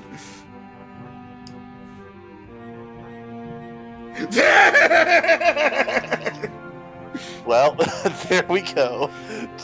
At least she did pills. Although I should probably have made sure she didn't try and take them all at once. She's done it before, you know. Somehow I don't find this all that surprising. Almost like some sort of hypothetical scenario played through my head just a moment ago. by the voice in my head that I always ignore, and the voice in my head he tries to sweep it to the corner. I wish I had another voice in my head that was more helpful. I doubt Rin is one to pay attention to maximum dosages and such. You should probably check in on her later then, just to make sure. Emmy shrugs. Yeah, I'll stop by after practice. She'll be fine until then. Emmy, I'm dying. Me. I nod, figuring that line of conversation is over. The only problem is, I don't know what else to talk about. So... those dogs, am I right? Got any more track meets coming up? This is a terribly roundabout way of trying to see if she's free on the weekend. If she's free, then maybe I can ask her on a date or something. Well, assuming I can get myself to actually form the words. Why did they do the whole screen thing for that? That could have fit in a text box. This could have been an email. Righto? Ow. Fuck. It took me a moment. I wasn't sure if your dog did something to you or if you were mimicking Hisao. Oh, this is dog. You alright? I have an elbow in my testicles.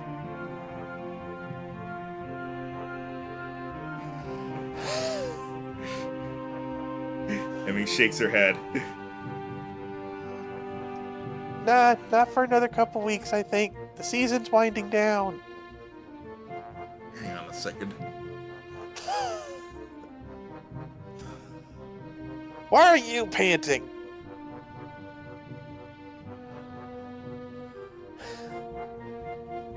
Alright. Oh yeah, came in right in the middle of things, didn't I? Does that mean exams are coming up soon? I should probably look into that. What do you do on weekends if there's not a meet? An eyebrow goes up and Emmy gets a teasing look on her face. You're awfully inquisitive today, aren't you? I shrug and hope it looks casual. Just making conversation. I don't know what it's like to be a track star, after all. Hey now, you're a track star. Get your run on. Go. Run. Psst, flattery. She waves a hand idly. I'm not actually that good, you know.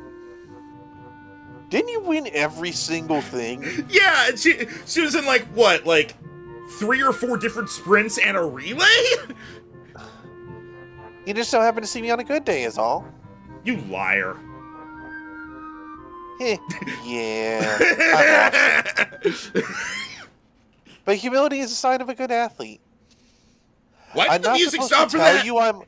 I'm not supposed to tell you I'm awesome, but I'm also not supposed to not show you my collection of gold medals. At least that's what my That's why the music stopped. At least that's what my dad used to say. She shrugs and tries unsuccessfully to hide the rather troubled expression her face has taken on. Hey, what's up? You seem bothered by something. Gee, I wonder what it could be, Sal. Emmy starts to deny it, then sighs in defeat. I wonder if she's too tired from being sick to get herself to deny it like usual. Or if she actually just trusts me enough at this point to open up. Well, you remember last night? Hard to forget it. Do I ever? I settle for nodding, however. It's not the first time that's happened to me. That's not the first time you randomly were cuddling with someone? Yeah. Actually, I get them kind of... She pauses as if it suddenly occurred to her what she's doing. It's almost like she's breaking some sort of personal rule here. But she starts up again, choosing her words carefully. Well, not often, but on occasion. It's just been one of those weeks where that's what happens. A sigh escapes her, and she looks terribly frustrated. I reach over and give her a hug, which, unlike last time, doesn't seem to shock her. Instead, she seems to relax as my arms wrap around her. We stay that way for a while. Hey, you know I was serious last night. You really can talk to me if stuff like this is bothering you. It's always difficult to do this sort of thing solo, you know? Emmy smiles and breaks the embrace, but stays leaning on my shoulder. Thanks, Sal. I'll be fine, I think. I can already see her reassembling herself, getting ready to bottle it all up again. Guess that topic's closed now. So, hey, given any more thought to that career survey? Can't say I have. I still want to be a pirate. I don't tend to plan very far ahead, you know. Although I suppose I could at least start looking into college, huh? I shrug. I suppose, unless you were serious about that pirate thing. Last I checked, pirates didn't have much need for universities. Unless there's like... I do like booty.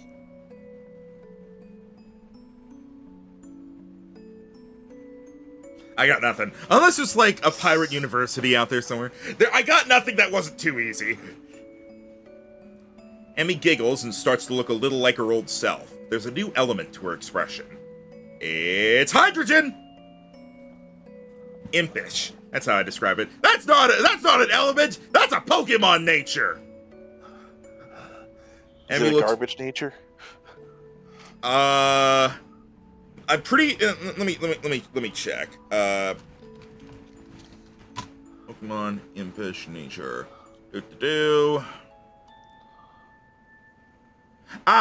Impish raises defense, lowers special attack. So yes.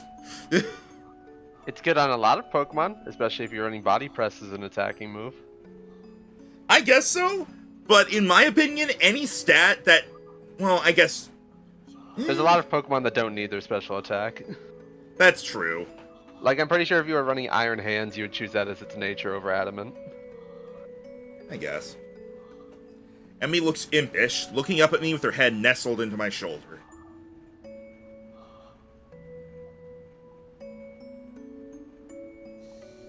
Rhino? I know. I was in a different Discord thing for a second. Would you come with me if I ran off to be a pirate? Of course I would. Who in their right mind would pass up the opportunity to be pirates with you? Well, when you put it that way, I'm not sure. She giggles again. I notice that my heart seems to have sped up. It's probably due to Emmy's proximity to me. That hint of strawberries, again. I can't help but grin as I gaze down at her. She's happy again. Hey, Sal. I love you. I mean, what?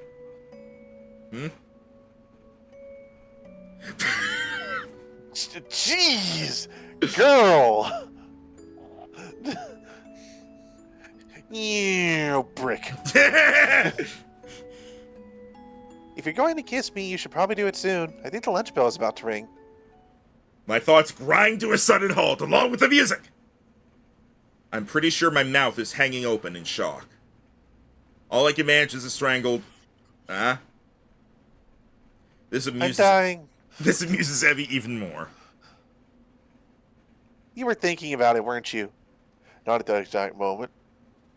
She sits up, bringing her face level with mine. I'd probably enjoy it, you know. You're really... well... She briefly composes herself, looking like she's about to say something important. Huh. Well, alright then. He was earlier like, I mean, if Emmy thought this, she would come out and say it, and here she is. If you hadn't figured it out by now, I think I developed a bit of a crush on you. You have to do something about that. Bugs her off the roof. Yeah. Rain in the background, just covered in a blanket with a little hot water bottle on her head. Thumbs up. Sorry. Foot holding thumbs up. It took me a moment. This time her grid short-circuits several important thought processes. At some point I turn toward her, and at another point her arms move to around my neck. At yet another, my arms wrapped around her waist.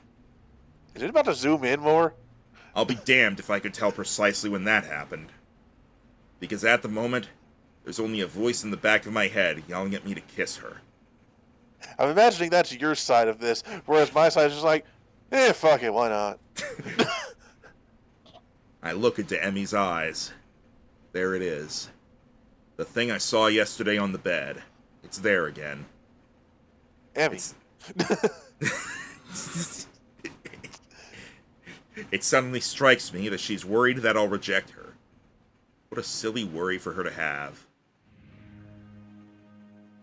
Hey! Hey! Yeah! So is that the end? Because dating sims usually end when they actually get together. Her lips taste faintly... This is cute. This is cute. Her lips taste faintly of strawberries. She leans into the kiss, and her arms tighten around the back of my head, making sure that I don't pull away. Not that there is any danger of that. There's a churning feeling in my gut. The world falls away. There's just me, and her, and this bench. Might have to get rid of the bench. My arms tighten, drawing her waist closer, entranced by the feel of her. I inhale her scent, my mind trying desperately to memorize everything about how she tastes, how she smells, how she feels. You know, I got a better thing for Rin to do. Rin's just standing by the... Damn, that was an elaborate bell. Rin is just standing by the doorway, and she's got one of the classic little party blower things. That's like, and then she leaves. Just same expression on her face. But somehow she blows it and it manages to be a deadpan.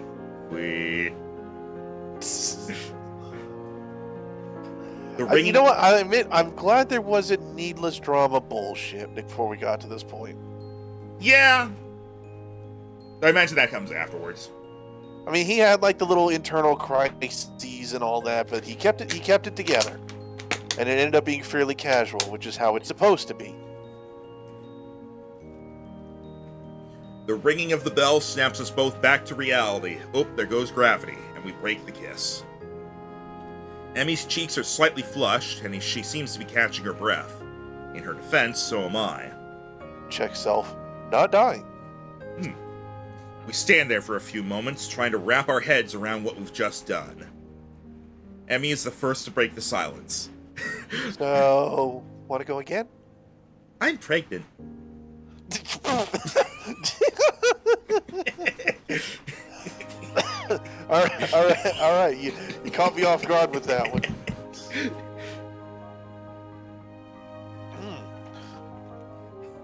So, want to grab dinner after I'm done with practice?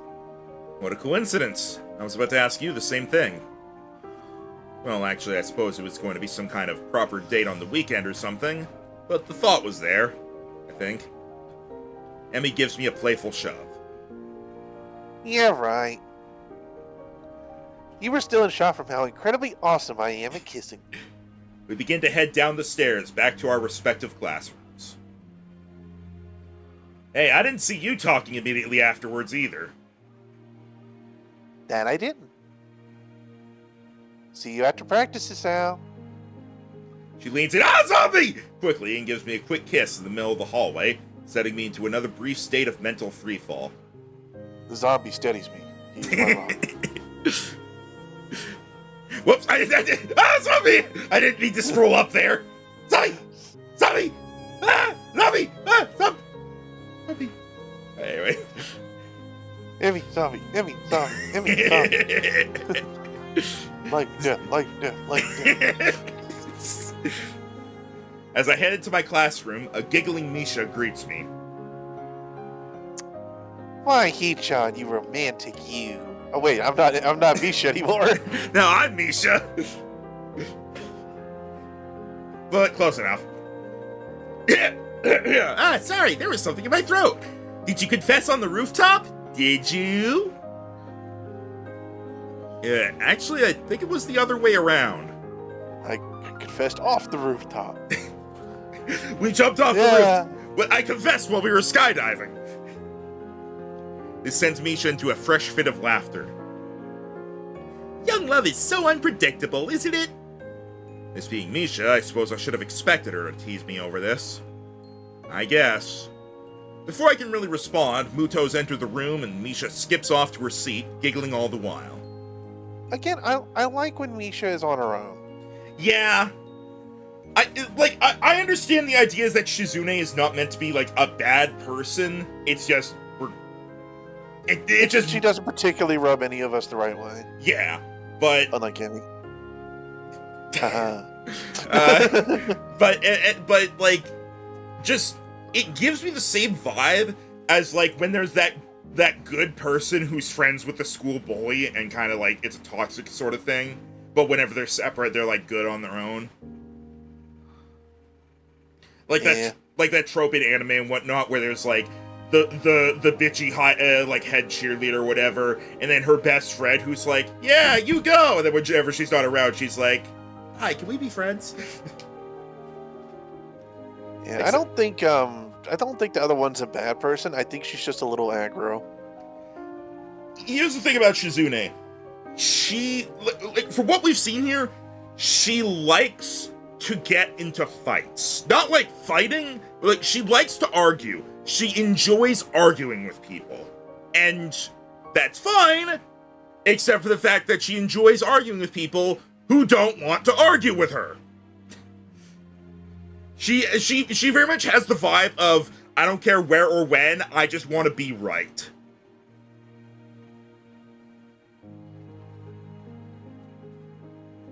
Plus, you know, the way she was constantly poking at Lily for shit. Yeah. There's definitely something behind that, but at least from what we saw, it was like, this is just kind of unnecessary. Yeah. I suspect that I'll get a lot of that sort of conversation now, especially seeing as how Emmy kissed me right in the middle of the hall. But somehow I don't care about that.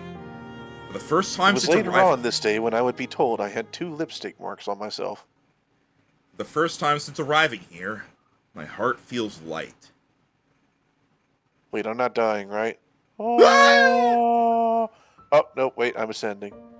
Oh, wait, chapter change? Act 3 already? It's Chibi, Emmy. Perspective. For a moment, I didn't realize she was running. I thought she was doing the superhero up, and away. It could be both. Wow, I like how the chapter changes, but we're still just in the same scene. My head's in a spin all through Muto's class. I'm going to have dinner. What? I get to have food. With Emmy. You had lunch with her. Who wants to be my girlfriend, For many no days. less. Alright, that part's new. Yeah, also, there's a bit of a difference between, like, having lunch with somebody at a school where you're constantly assumed to be eating, like, with other people, and going out of your way to eat dinner together. You went to a tea shop, but fine. Rin was there, though. I don't think Rin interrupted much. No, she was still there. I feel like if we started kissing when Rin was there, she would have some sort of comment to make about it. I'm imagining a grunt and then art supplies. I will now paint the scene. Shh. Rin, why did you draw a teddy bear? I changed my mind. that does really seem like a Rin thing. Like, it just has somebody sitting there in a pose for a couple hours and she draws a still life, turns around and it's something completely unrelated. And then the person sitting there is like, that doesn't look like me at all. And Rin's like, oh, you're still here? A date. And then she kissed me. That kiss. I keep going back to it, playing it over in my mind again and again. Everything about that moment felt so right. My mind drifts off, lost in thoughts of Emmy. And now it's being ruined by David Tennant. Okay, hello. I don't remember what voice I gave him. It seems like I've drifted a bit too far. Egad! You've contracted some sort of amnesia! Someone get the nurse! The class chuckles at Muto's antics. No, I'm serious! He's dying! Sorry, sir. Won't happen again and all that, right? Exactly. Muto brightens considerably. Well, lovely to hear. I'd hate to have my star pupil slacking off after all. I've been doing well, but I hardly qualify as a star pupil, I think. Probably just flattery. I'm fairly certain that this class is the sort that everyone does well in. It's just memorizing formulas. True to my word, I managed to pay attention for the rest of the class. Nakai, may I have a word with you? I wonder if I'm in trouble for earlier. Sure. Am I in trouble? Muto looks genuinely confused for a moment. Should Beg you your be? pardon? He tilts his head to one side and thinks for a moment. Oh, that! No, you're not in any sort of trouble. There's just a question I want to ask you. What's that? Nothing terrible. I was just wondering what your plans for after graduation are. Damn, dude, you're kind of springing this early. Are you going to university? I mean, to be fair, like, they do have the career survey thing going around, so... Yeah, I guess. Can't really see a reason not to go besides the hundreds of thousands of dollars of debt I'd be in. Given any thought to what you'll study? Not really, no. It's gonna be weird because every time, whenever you just say Emmy in the background there, Rhino, it takes me a moment to be able to tell if you're talking about the character or if I misheard and you're talking about your dog. That's fair. I figure I'll come up with something when I get there. Muto laughs. Taking things as they come, eh? I'd argue against it, but that's how I did things when I went to university. Well, not really. I knew I'd go into a science, I just wasn't sure which one. Ended up with physics, but could just as well have gone for astronomy or what have you. Actually, I did go for chemistry first, but there were all sorts of things. Muto trails off and frowns slightly. It takes a minute for him to recover his train of thought, and I wait patiently for him to continue. So anyway, I did a lot of physics as well, because I had an interest in that, but I wasn't sure if it was for me. So I went back to chemistry, and here we are. Yes? He smiles at me enthusiastically, as if waiting for me to confirm that, yes, here is where we are. Somehow I get the feeling that Muto had a plan for this conversation, but I'll be damned if I can figure it out. I'm sorry, I'm not following you on Twitter. What's your handle? Muto frowns and rubs his chin a bit, looking perplexed. He then snaps his fingers as if he's remembered what the point of all this was. Right, yes, you! Me? You! Yes, you should look into studying one of the sciences! You're fantastic at it. Unless you'd rather just go into math. Muto makes a sour face. I hate math. Oh, not a big fan of straight math. I always like the experiments more than the proofs. You're saying I should study science at university? Muto seems thrown off balance by my question. Well, sort of. You could also join the science club! Trouble is, there's not actually a science club! But there could be! You could even be a charter member! A founding father!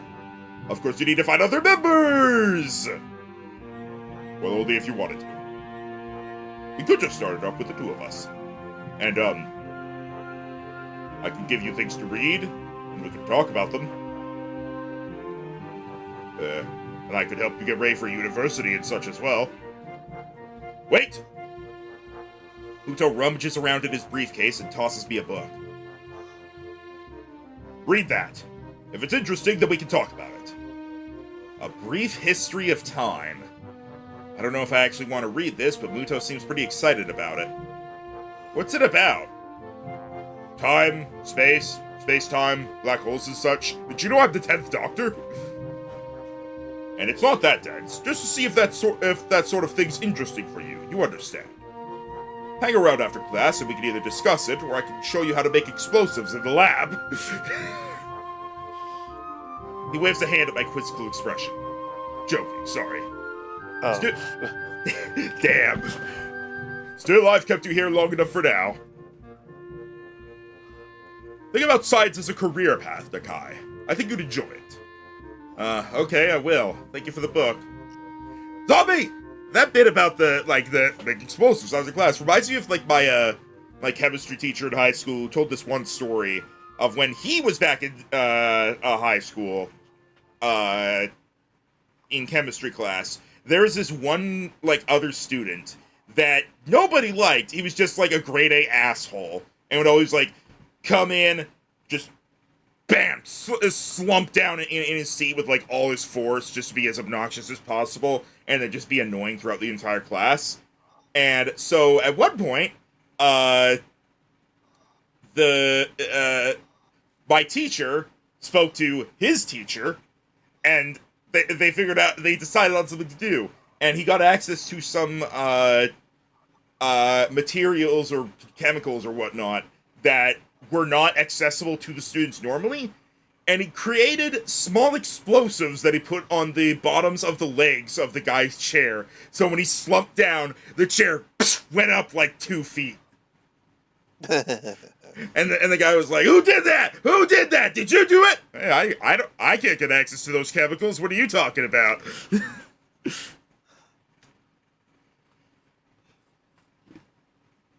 He's a good teacher. He was very, very got us to know this stuff. It was also very upfront about things. Instead of being this is dangerous, he was when showing us a chemical or something, was don't drink this, because if you do, you will die from vomiting and pooping too much at the same time. Don't look into this. It will melt your eyeballs. He was very blunt about these things, yeah. I'll leave the classroom and look up at the clock. Quite a chunk of time to kill until Emmy's out of practice. Guess I'll give this book a look. Take a look. It's in a book. Time. I should probably shower as well. Showering before a date's only proper, right? I head back to the dorms. Are we about to get, Kenji? I think we're about... no. It's been a while.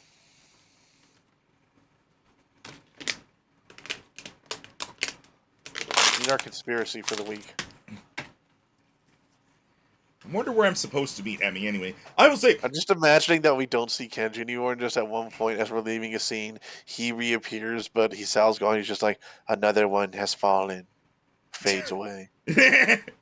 I was originally going to have Kenji be the Katawa Shoujo rep for the wrestling thing, but I needed another female, so I went with Emmy instead. I wonder where I'm supposed to meet Emmy anyway. She said after practice, but she didn't say where I should find her. I guess I could just swing by the track. That's probably best anyway. If she needs a shower, I could just wait for her in her room or something. I don't know about that, sir. Or in the hallway, I guess. That would be better as well. There you go. Use that brain. I take a quick shower, remembering to take my medication once I hop out. What this late in the day? He did point out, like, he doesn't need to take it in the mornings, he just needs to take it every 24 hours, so... Consistency. I still find it weird that he doesn't take it, like, as soon as he wakes up, even though he's about to go... He talks as though, like, being about to go for a run means he can't take his medication.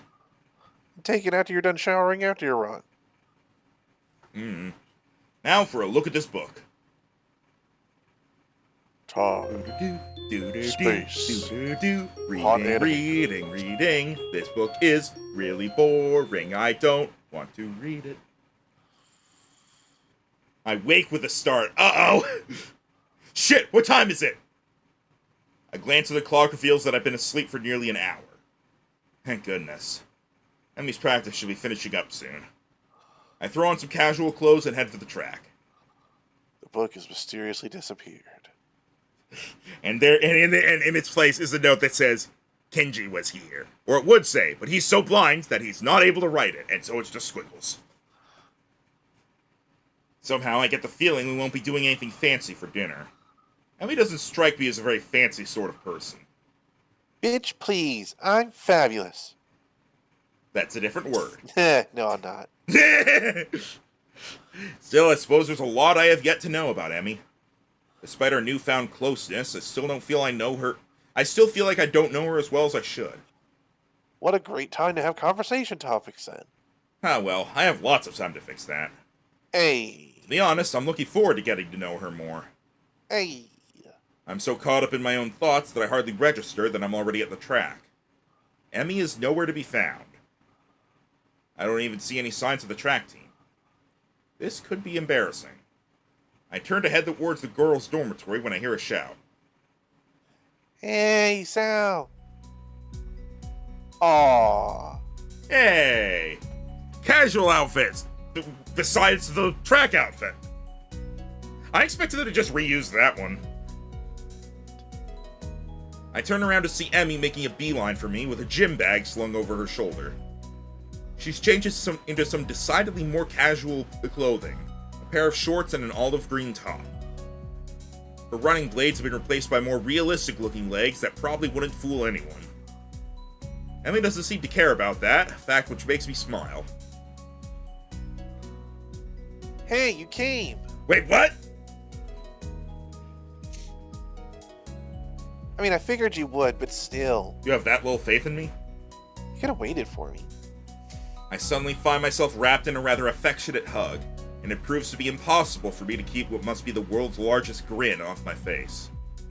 Well, of course I came. I'd be crazy not to, right?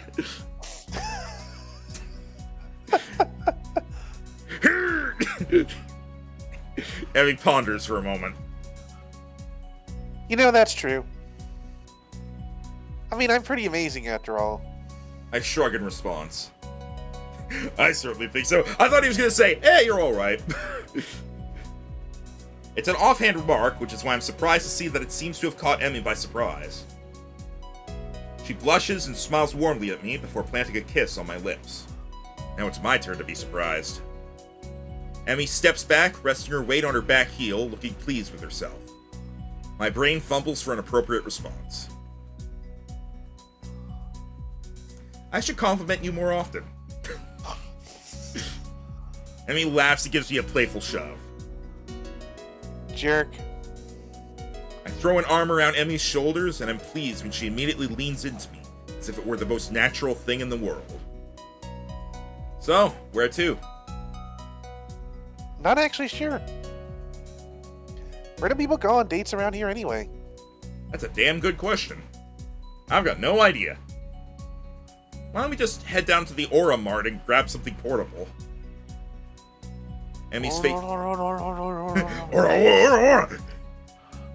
Emmy's face brightens at this idea. Picnic. I think you're onto something, Isao. Emmy The snakes. gates. The gates. I'll fight you, Gates! Yeah. Jump kick. they open up automatically before she even connects with them. I win! Emmy snakes her arm around my waist, and we begin to head for the front gate. I'm entirely unsure to fear me. I'm entirely unsure of what I've meant to do in this situation, but at least Emmy seems to be equally clueless. Despite the relaxing feeling of being with Emmy, I still can't help feeling a little tense. What if I do something wrong? I hate to make an ass out of myself. The trip to the Aura Mart is accompanied by Emmy's chatter about how practice went. I keep quiet for the most part, merely enjoying the warmth of being around Emmy. I get a few odd looks from passersby, but I don't mind. We wind up buying some bread and instant noodles, realizing too late that we cannot actually cook the latter in the park.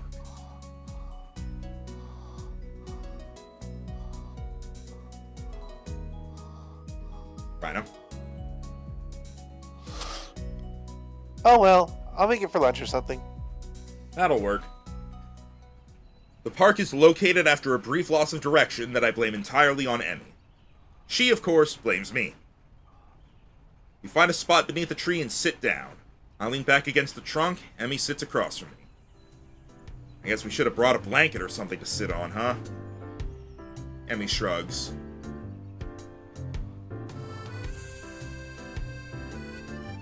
I don't mind. Neither do I. Emmy tosses me a package of bread and we dig in. Curry bread. Interesting. I guess I wasn't really paying attention to what I grabbed in the store.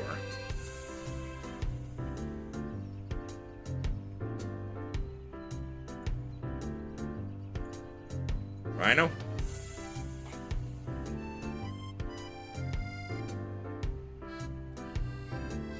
Rhino? 1 second, please. Okay. We're getting the dogs to go out. Okay. Hey, Sal, you look like your bread's a little spicy. I shake my head, trying in vain to keep an image of madness. It's hardly spicy at all! I see. That must be why your face has gotten so red. Yes, exactly. Lack of spice has gotten my blood up. Because of the disappointment. Emmy laughs and swallows the last of her bread. Well, if you can't handle it, I'll be glad to take it off your hands. Hey, just because you wolfed down yours so quickly doesn't mean I'm just gonna give you mine. Emmy mock pouts caused me to nearly choke on my bread with laughter.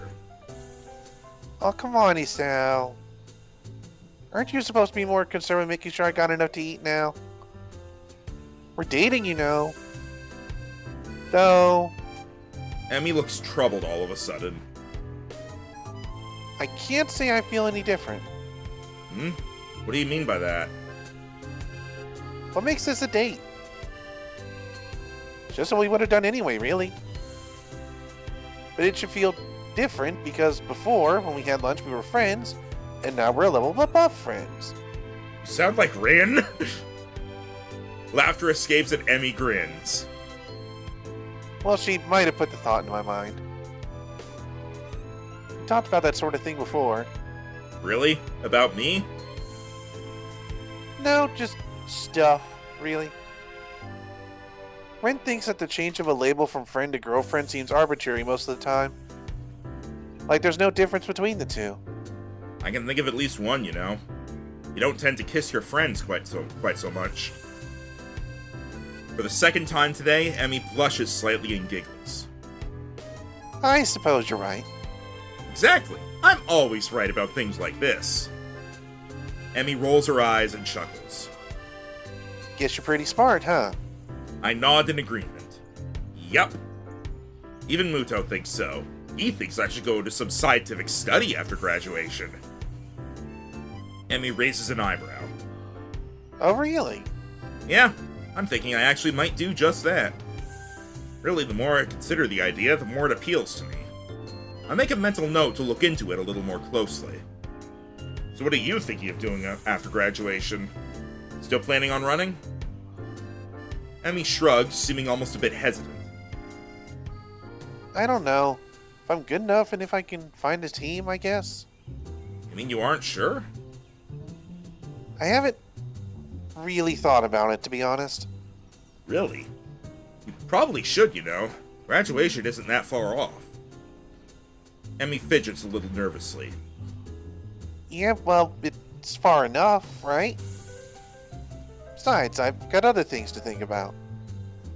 There's a mischievous flash behind Emmy's eyes, and I suddenly find myself gloriously pinned against the tree. Like making sure this is a real date, right? 1 second.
Alright, I have a drink now. Alright? I mean, if we don't kiss, then it's not a date at all, right? I suppose... Strawberries and curry. Not the best combination, but I don't think I mind.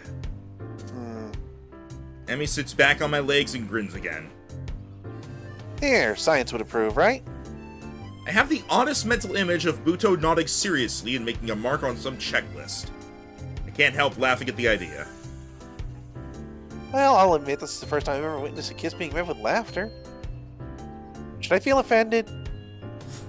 Oh no. I'm sure science approves.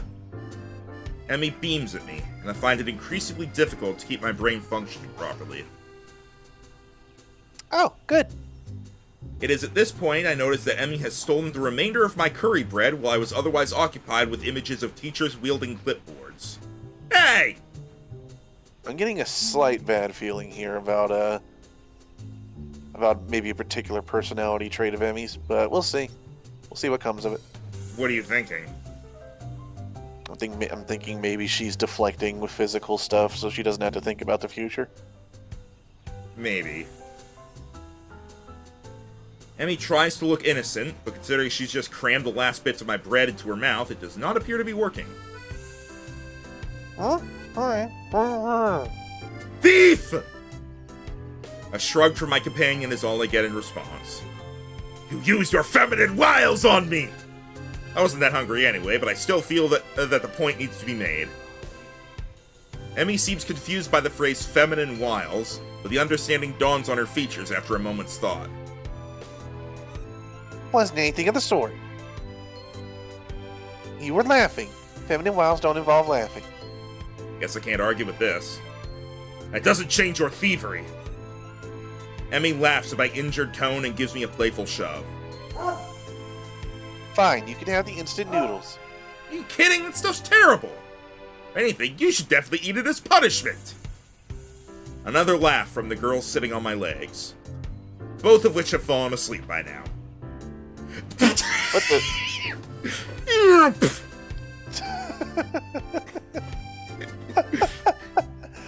Look like a fucking tree. If an Emmy falls in a forest and nobody's around. I twitch one leg to try waking it up, which has the unintended effect of unbalancing Emmy, who falls to the side with a startled... Eat. Whoops, sorry about that. Legs fell asleep on me. Emmy remains on the ground, giggling. I stand up a little shakily, feeling the nerves in my legs return to normal. My eyes wander over the scenery before fixing on the figure of Emmy, who has yet to get up. Her hair is splayed out around her head, her arms are spread, and laughter is bubbling up through her mouth. Everything about Emmy seems condensed into this one image. Her energy, her spirit, her childish giggling. The urge to lay down on the grass with her rises swiftly from the back of my mind to the forefront of my thoughts, and indeed I am convinced that I would love nothing more than to do just that. Unfortunately, the sun has set, and it's probably time for us to get back to the dormitories. While Emmy may be happy to stay out here all night, I don't think I have that ability. Besides, homework soon beckons. It wouldn't make sense to start thinking about things like university and then slack off, would it? I extend a hand to Emmy to help her up. We should probably get going. Emmy makes a sour face. You're right. She grabs my proffered hand, and I pull her to her feet and into a hug. This time, I'm the one who kisses her, unable to resist having Emmy against me. Seems a shame to leave, you know? Yeah, it does. But if we don't get back to the school soon, we'll probably get into trouble. Emmy pokes me in the ribs playfully. Ah, my heart! And you need to do your homework, I'm sure. Sadly, you're absolutely right. I throw my arm around her shoulders, and we make the trek back to the school, accompanied by occasional bouts of laughter as our conversation jumps from subject to subject. Everything from running to school to the peculiar way that one of the cafeteria workers smells. Like food. He smells like barbecue, which is weird because he's a vegetarian. All too soon, we find ourselves outside of the girls' dormitory building. Well, I guess I'll be going then. I guess so, huh? Emmy grins at me again with that mischievous look. Are you going to be able to survive without me? I laugh. I'm sure I'll manage. How terrible. Aren't you supposed to say something like, I'll be counting the seconds you are away? Nah, I don't think so. Emmy pulls me down into a quick goodbye kiss and steps back, looking unexpectedly shy. Thanks for dinner. I really had fun. Honestly, I did. So did I.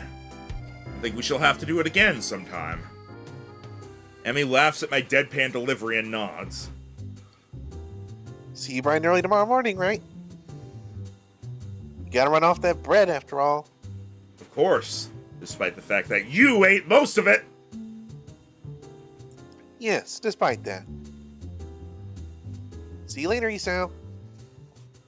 As Emmy turns to head inside, I notice something weird. Something so weird that I'm surprised I didn't notice it earlier.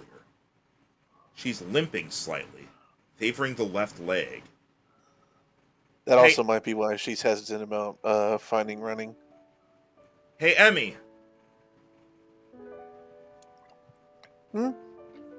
Is your leg okay? Emmy looks confused, or at least fakes confusion. What are you talking about? Your right leg. You're limping. There's the briefest flash of concern on Emmy's face. Either she didn't want me to know, or she didn't think I'd notice. Or I prefer to think she just didn't realize it. Oh, that. She shrugs casually. Must have gotten knocked a little out of alignment during the picnic. No idea what would cause that, of course.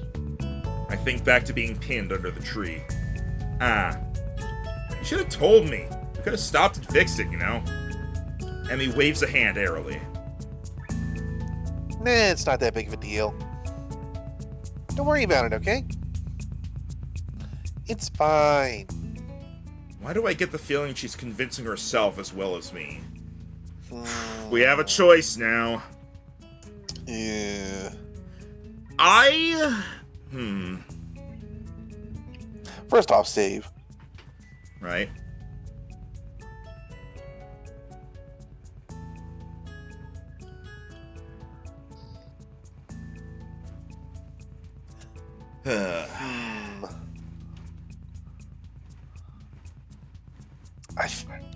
I can't help but feel like if we press her, she's gonna lash a bit.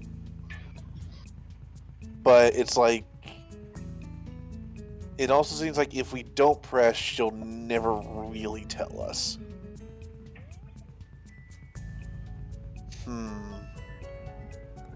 Any thoughts, Tim? You've been quiet for a while.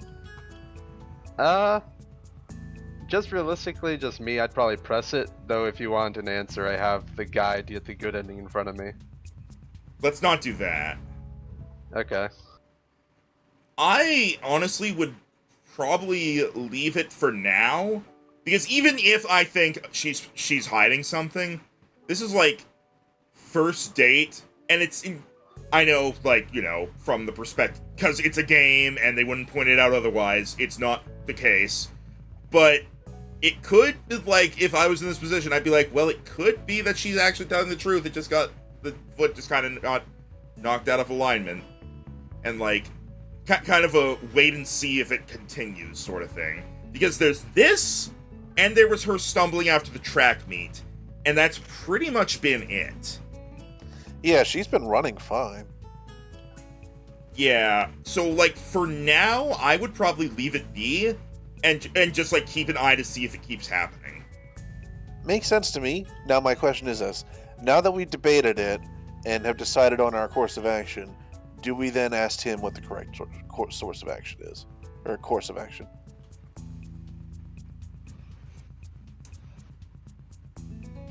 I want to just keep going, and if we end up in a bad ending, we can just rewind. But won't we not know until the end of the game? I don't know how the endings work in this.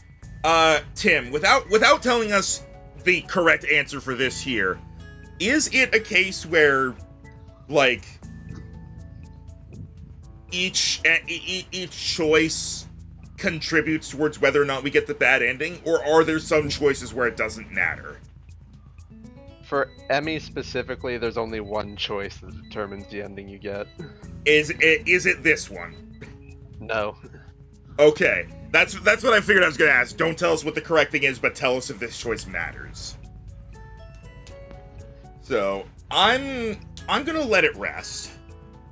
All right. It looks like Act 3 is a decent bit longer than Act 2, because Act 2 only had one active choice, and Act 3 has 4 choices. Well, most of Act 2 was like cruise control. Yeah. Let it rest. Well, she's probably fine.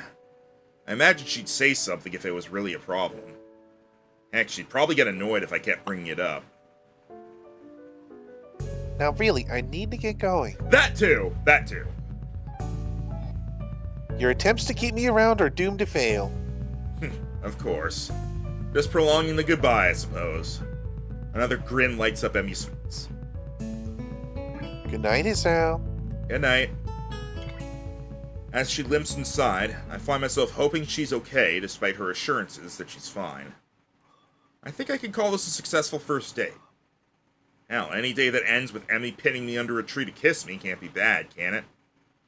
I head back to my room, mentally thank the gods that Kenji doesn't ambush me in the hallway. Oh! I get started on my homework. This game It's doesn't been really forever since we've been ambushed by Kenji. This game doesn't really seem to have an accumulation system. It seems to be more like branches, and the branches appear at specific moments. Makes sense.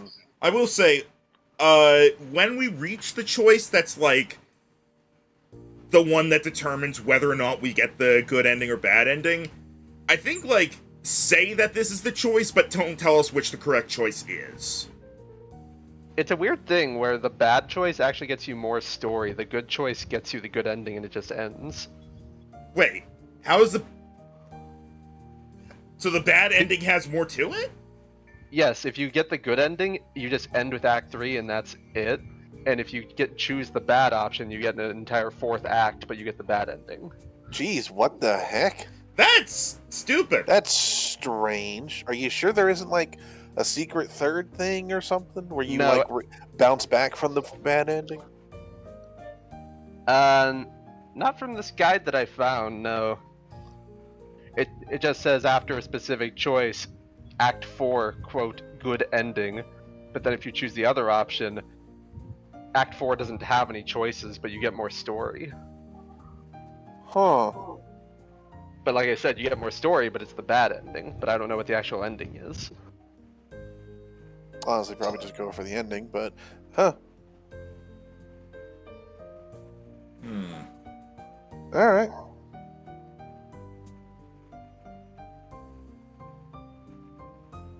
Because, like, what are we gonna do? Choose the bad ending and say, well, at least we know why some stuff happens, but we're still fucked.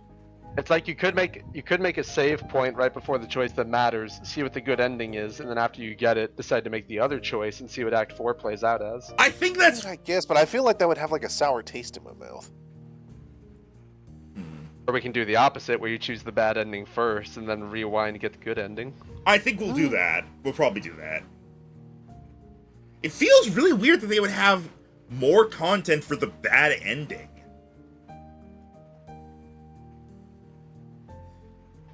Anyway. Yeah, it specifically says, I'm not going to read what it actually says, but it says, if you do this, this will give you the good ending, but you will bypass Act 4. And you are absolutely 100% sure that Act 4 does not have, like, its own way to get onto the good ending. In the guide showing it, it says that there are no choices to make in Act 4. It just is what it is. So it's just writing out the consequences at that point. Yes. Well, we probably won't watch the whole thing then. We'll just go until we're like, all right, we get it. You're shitting on us. Anyway. The morning is far too early for my taste. It doesn't help that I had trouble sleeping last night. There were simply too many things to think about. My mind refused to slow down. Instead, I replayed the rooftop, the park, and everything else over and over in my mind. There's a small part. It was an eventful day yesterday. Yeah. There's a small part of my mind that is still paranoid that this has all been some kind of joke. That I'll meet up with Emmy at the track and she'll act like nothing happened yesterday. Pushing these thoughts to the back of my mind, I throw on my running clothes and open the door. Emmy's waiting for me with her usual smile. You're late. Or at least you're not early today. You tired or something? I find myself ruefully rubbing the back of my head. Something like that, yeah. Lots to think about and all that. Emmy giggles at my mild understatement. Yeah, I didn't sleep that well either. I was actually glad you weren't early, because I wasn't early either. I wonder if the same thing kept us awake. The image of her weeping face passes through my mind. What kept you up? Emmy's expression falters, but she quickly notices my curiosity and forces a smile. Nothing important. She's obviously not telling me something. Question is, should I press the issue? Something's clearly been bothering her for a while. I want to help her, but would it just come off as me being nosy? She's got to know I care about her, though. Are you sure? If something's bothering you, I'm here to help you sort it out.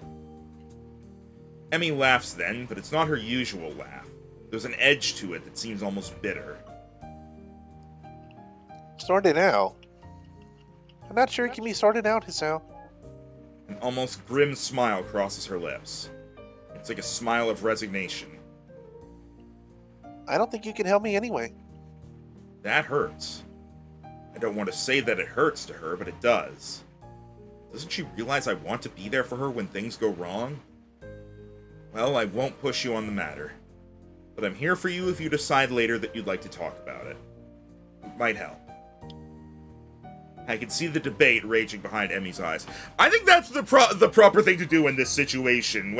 If they're being stubborn about it, pushing them isn't going to get them to talk about it. It's going to make them mad. So it's good to be like, I will not push, but I am here if you want to talk about it later. And then, like, I would say don't push all at once, but, like, ask about it every so often. Is kind of the way I would do this sort of thing. If you push all at once at one point, then you'll just make them mad. It's the same thing as, like, it's like trying to convince someone their opinion is wrong. You're not going to do it. You'll just make them mad and cause an argument. It seems like she wants to tell me, but she's not sure whether or not she can. Hey, forget about it for now, okay? We've got running to do. The mention of running, something that she can handle, brings Emmy back to her usual self. Right. Hurry up and stretch out, Hisao. Gotta get moving. Woo! She takes off like a shot, far quicker than I'm used to. can't catch me, feelings. I'll fight you. Still, I try to keep pace with her, recklessly testing my limits. That's how you die, my dude. It gives me a feeling of freedom, like my heart is no longer important. I find myself wanting to laugh, filled with the feeling of moving beyond what I once called my boundaries. The nurse's warnings to not overdo things echo in my mind, and I disregard them. You idiot! This feeling I have, this willingness to risk a heart attack for something so trivial as a morning run, feels out of character for me. Meanwhile, Tiny Brain Rhino is sitting next to the Days Without Heart Effect board, just waiting to flip it back to 0. Or rather, should it be? I've got a weak heart, sure. It'll never be capable of the kind of speed and endurance Emmy's capable of. Though I probably wouldn't be able to get that good even if I had a healthy heart.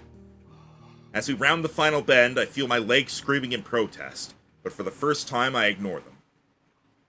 I accelerate to finish at a sprint, nearly catching up to Emmy. The music has stopped, so... that was never going to happen, of course. Still, I feel surprisingly good.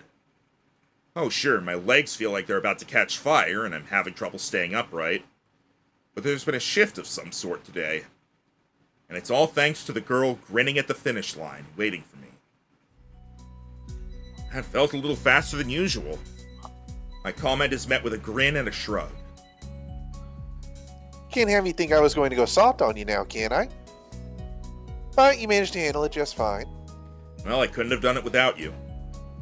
Still feeling the high from the run and moved by a surge of gratitude, I seize Emmy in a hug. Thanks. Really, I'm not just saying that. I mean your debt. Emmy seems flustered by my words, squirming uncomfortably. Don't be silly, Sal. Someone had to haul you out here, didn't they? It's not like you're going to do anything. It's not like you're not doing anything for me, right? I needed a running partner, remember? I shake my head, still pointedly not letting go of Emmy, who stops squirming and merely looks up at me with a quickly deepening blush that almost seems out of character. No, that's not true. You wanted a running partner, but you didn't need one. If I hadn't shown up the day after the festival, you would still run, right?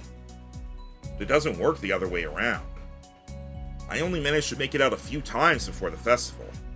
And without you, I probably wouldn't have made it out at all after that. Emmy smiles at me and prods my chest with one finger. You are pretty lazy, Hisao. Hey, I was giving you a compliment! Well, you're welcome, I guess. I'll pay you back somehow. Oh, well... that's not necessary, you know? I mean, I kinda like you, Hisao. And being able to run with you in the mornings isn't exactly a bad deal for me either, so... For someone who gets so much praise, she seems unused to gratitude. I can't think of anything else to say, so we fall silent. I become aware of Emmy's breathing, the dampness of her clothing, and of the scent of her. Coming off of anyone else, it would stink. Coming off of Emmy, it fits her in a way nothing else could. Her skin is cool, slick with sweat, and a breeze causes goosebumps to rise. Almost without thinking about it, I lean down and meet Emmy's mouth, which has already moved to meet my own. Her lips are soft, and she hums happily as we kiss, sending vibrations from her mouth to mine. There's a startling rightness to everything about this moment. We fit one another perfectly. The kiss ends, and I finally let my arms drop back to my sides. Emmy is smiling warmly at me and giggles again. Come on, Hisao, we better go see the nurse. Then it happens. Ah, fuck. Had a hell of a delay on it, though. As she turns to begin walking, she gives out a tiny yelp and stumbles forward. Emmy! Me at the Days Without Heart Attack thing. Wait, what? It goes over to the viewing screen. I leap to steady her and notice with some concern that she's favoring the same leg as last night. Your leg! Emmy seems panicked and pushes away from me. It's fine. My expression must seem hurt because she hastens to apologize. Sorry. Didn't mean to push you like that. I was just, She stumbles for something to say. dying. I mean, it's nothing. Hey, don't worry about it. She's so flustered, I decide to shrug the whole thing off. No, this is the point where you start to push. No, this is concern. But there's a cold feeling in the pit of my stomach now that won't go away. I tried to step in and help her, and she pushed me away. Smiling, I shove those thoughts to the back of my mind and concentrate on Emmy. I just don't want you getting hurt, that's all. You don't have to worry about me, honest. I'm fine. Yes, you say that, but I don't believe you. I keep worrying about you regardless, and not saying anything yesterday just makes me feel guilty about today. I should have at least asked. Would she have reacted the same way last night?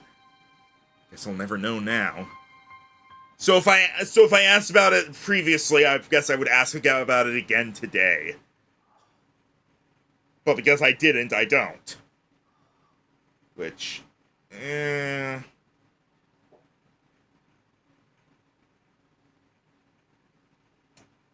Considering how hard she's denying it when it's gotten worse, I don't feel like we would have gotten much. I know, but I'm a little sad that it was like, you didn't yesterday, so you can't today, when the best course of action in my mind is, don't yesterday, do today. I mean, maybe we'll just be able to tell the doctor about it. I'm still trying to sort out what happened on the track as we arrive in front of the nurse's office. Emmy raises her hand to knock, hesitates, and turns to me smiling guiltily. Hey, can you do me a favor? Of course.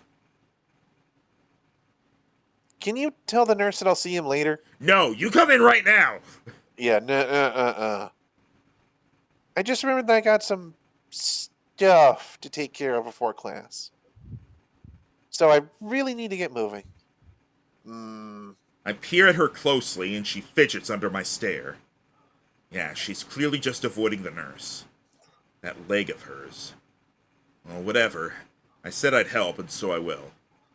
But I'll make damn sure she sees the nurse before the day's out. Yeah, okay, I'll let him know.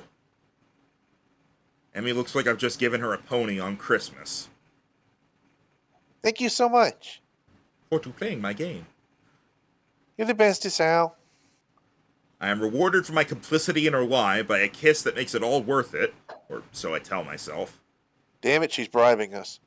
As Emmy heads out of the building, trying hard not to let her limp show, I knock on the door of the office. Nurse Tim. Oh. Ah, Hisao, come on in. Alright, so we rat her out. I don't see Emmy with you. She's not sick again, is she? From the tone of his voice, I don't think the nurse is expecting me to say, yes, she's ill. She said that she'd forgotten to do something, and so she had to skip out, but she'll see you later today. Get that ball, please, Rhino. On it. Also, while you do that, a cat wants into my room. Ah, and yours was... Meow. Mods, rip his skin off and make a leather handbag out of it. Not quite. Thank you. Yeah? Getting slow on it. I was doing the build-up. Also, whenever I was trying to ban it, I've noticed a lot of the times whenever I go to do it, someone will comment right after. And unfortunately, that puts my cursor right over the ban the person who just spoke button. So I want to be very cautious about it so I don't accidentally ban someone. We better have the choice to tell him something's up right now, because she obviously pushed herself too hard during the meet and isn't recovering. Also, what did Tim say? Why is Sylvia saying Jesus, Tim? I said mods, rip his skin off and make a leather handbag out of it. I mean, it's a bot, so...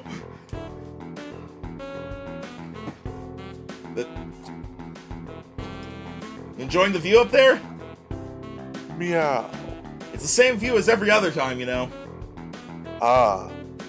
But you see, I want to. Alright. The nurse heaves an exasperated sigh. Honestly, that girl. she's been avoiding me. Yesterday, she was in and out of here without even taking off her prosthetics, and now this. Well, at least it's not just me Emmy doesn't want worrying. That's a comfort, I guess.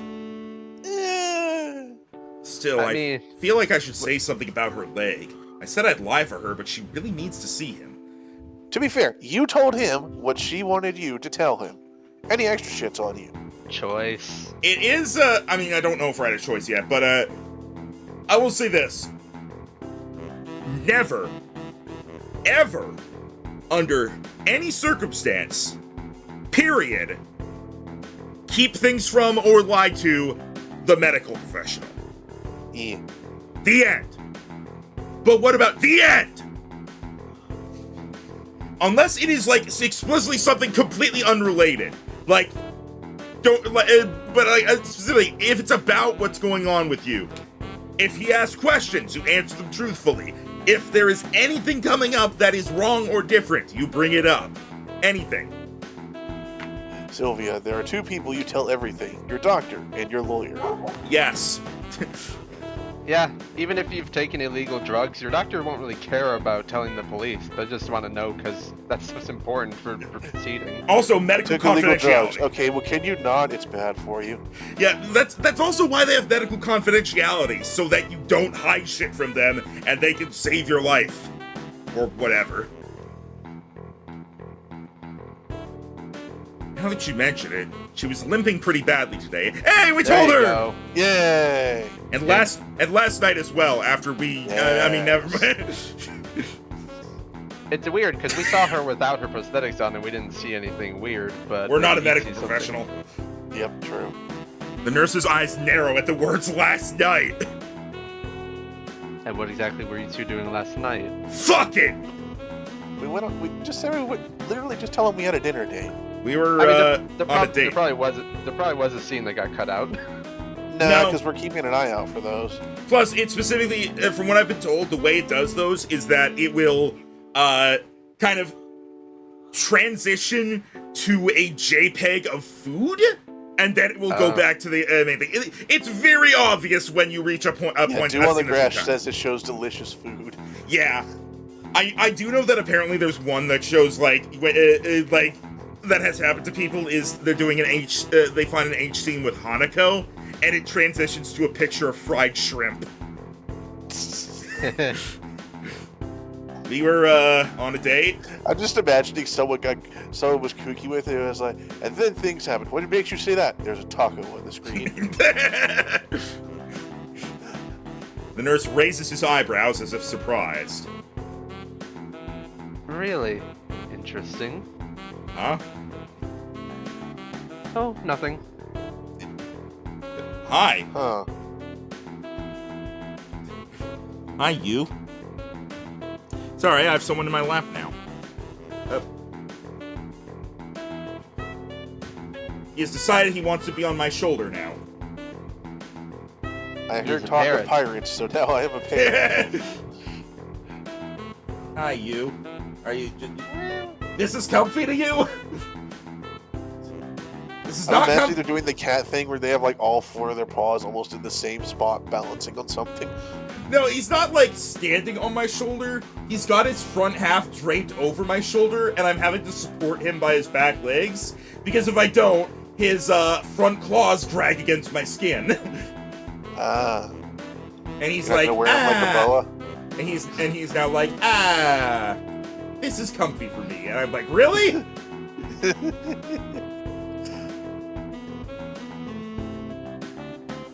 Yeah, you. Come on.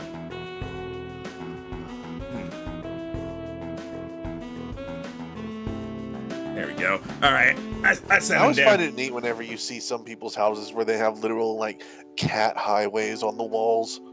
Yeah. Yeah. Normally I'm fine with him doing that, but not when I'm in the middle of the stream, buddy. Not right now, buddy. Cats get viewers. We don't have a cat cam. Hang on. No, but I think we could do this. Let me mute that. Yeah. Hey, come on up. You're gonna meow for the microphone. It's the toll. You pay for your cuddles with meows. Come on. Hey there.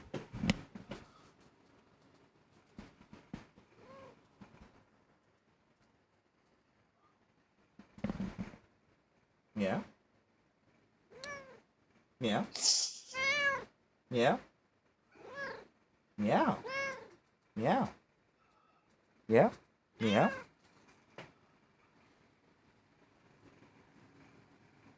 Meow meow. What do you think about Emmy? Do you think she's being stupid? Yeah?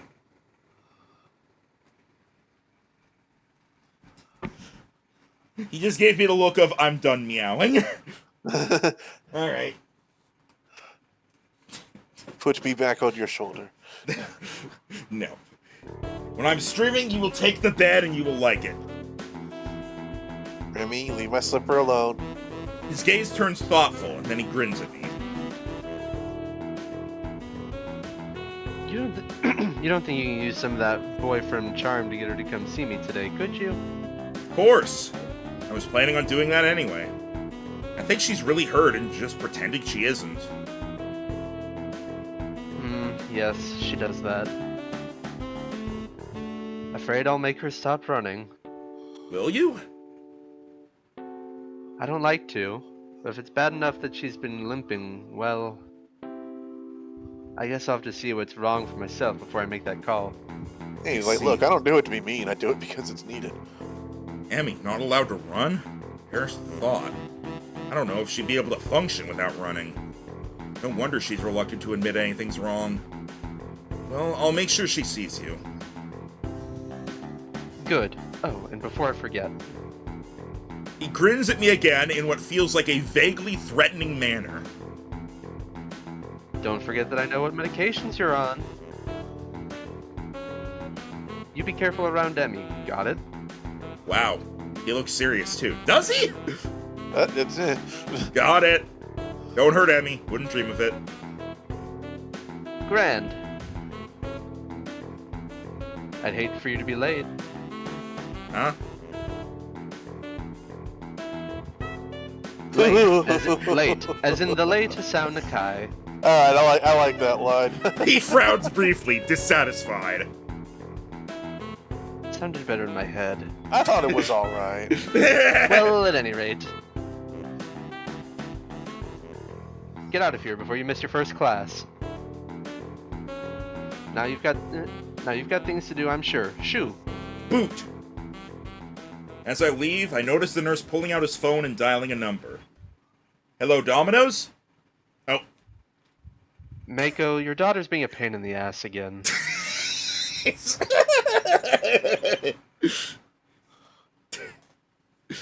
better head back to my room or I really will be late. It wasn't, admittedly, his late, like, his vague threat to late thing wasn't, like, the strongest threat he could do, but considering the double meaning of him also telling you get the fuck out and go to class, I think it works well in his position. Hey, wasn't he supposed to check my heart rate? We probably don't see this guy much if we're not on the Emmy route. I imagine so. The lunch bell sounds, and I bring myself out of the stupor I slipped into during the morning's classes. My lack of sleep last night, coupled with the increased pace of this morning's run, has left me a little exhausted. Despite that, I find myself skipping stairs up to the roof. There's a thrill of excitement now, in addition to the pleasure one gets from eating lunch with one's friends. You think we'll see Rin now? She might still be sick. True, both Emmy and Rin are still my friends, but Emmy has become more than that now. Rin is back in her usual spot on the roof, almost as if she'd never been absent. Why are you on the floor? Fucking on the ground. Feeling better, I take it?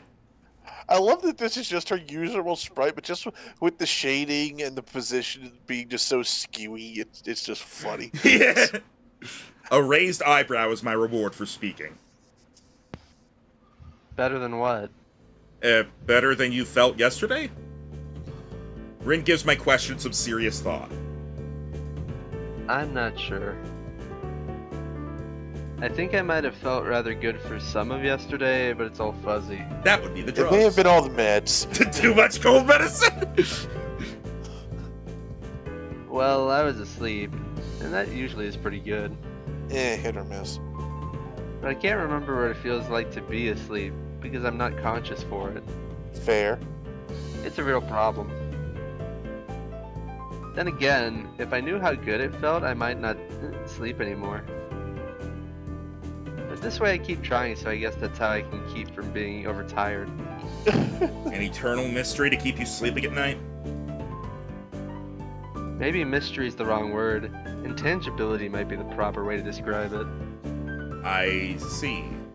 No, I don't see it all. I have no idea what she's talking about, but that's okay, since I rarely do. I mean, it makes sense to me. Do you remember what sleeping feels like? Yep. Like yesterday, do you remember what you felt like sleeping yesterday? Well, I actually didn't get a lot of sleep yesterday. Maybe that's because you remember subconsciously. Actually, I think I was worrying about Emmy. Doesn't Emmy worry enough about herself? I hadn't considered that, but it gives me pause. True, but would she ask for help if she needed it? Rin frowns and I raise an eyebrow. Will I get a proper answer? Probably not. Is there something she should be asking for help with? Her leg, for starters. This seems to catch Rin's interest. Leg? That's like the whitest I've seen her mouth go in a while. Also, Her eyes is super tiny. Yeah, I was about to say, also, what the fuck's with her eyes? she looks drunk. I was tilting my head to try to get a better look, and then my neck cracked, and I was like, oh, I gotta do that. It's hurt, but she won't see the nurse about it. Rin shakes her head in disapproval. You have to make her. Like, she makes me go to class for her own good. Otherwise, she could lose her legs again, and that's just too weird. Losing things twice. Especially if you don't find them again to begin with. Unless prosthetics are the same as finding something. That's a different kind of loss, isn't it? I think so. I wonder. Wonder what? Oh, another shadow appeared. I was gonna say, Rin has a lot of faith in Emmy to just lie down on the roof and then just stay there waiting for Emmy to come and help her back up. I mean, I'm assuming she can get herself back up when she wants to. Yeah, just roll over. Emmy seems to have snuck up on Rin and me, though Rin doesn't seem especially surprised, which is itself unsurprising, I suppose. Rin manages to sit herself upright quite expertly, throwing her upper body forward and using her momentum to right herself. Your leg, how's it feel? So it's like she does the like kip up thing. That earns me a frown and a bit of a glare. It's okay, I think. Well, you're not a doctor. Nothing worth worrying about. Tell that to the nurse. He's quite insistent that you visit him, you know. Emmy pouts like I've just told her she's been grounded. It's weird seeing Rin be shorter than her because Rin's sitting. He worries too much. It's not a big deal, just a little soreness.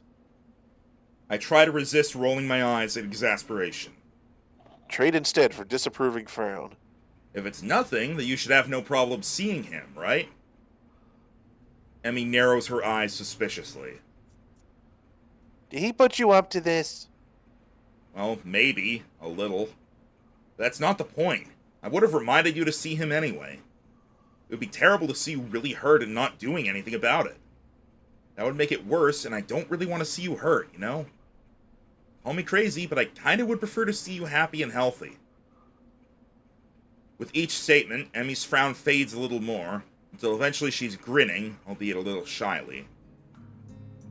Well, if you're going to put it that way, I guess I'll have to go see him. Otherwise, you'll keep worrying and then I'll never hear the end of it, right? That's right. I'll keep bugging you about it, and that might put a damper on our dates. How's the food, Hisao? Talk to the nurse, Emmy. How was your day, Hisao? Talk to the nurse, Emmy. Hisao, I think I'm ready to go all the— Talk to the nurse, Emmy! Whoa, easy there, Hisao. See, it Inside doesn't work voices got out for a second there. See, it doesn't work that well. Emmy giggles at my high-pitched rendition of her own voice. Oh, okay. And gives me an affectionate shove.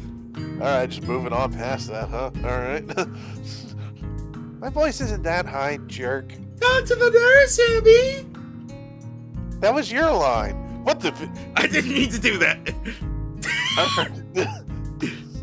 I thought it was pretty accurate. Emmy and I stare at Rin for a while before I burst into laughter. Emmy crosses her arms and huffs, mock offended. You're both jerks. Such vile... Calumnies. Columnize? Calumnies. Calories? Calumnies. Yeah, okay, I literally googled how to pronounce it. It is calumnies.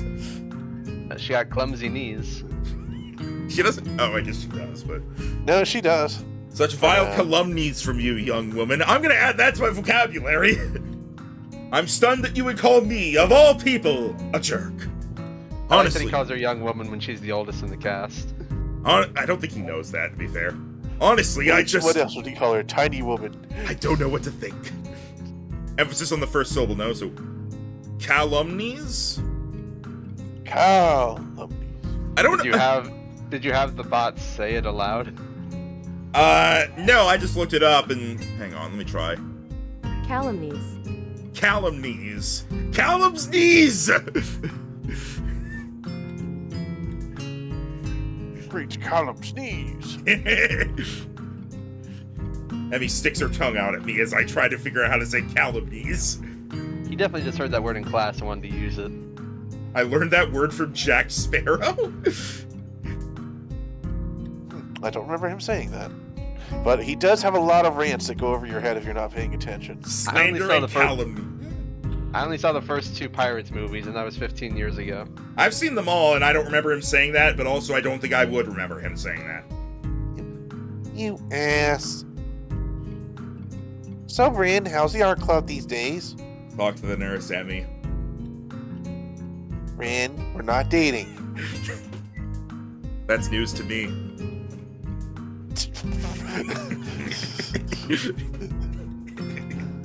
How do you think I got this cold, Emmy?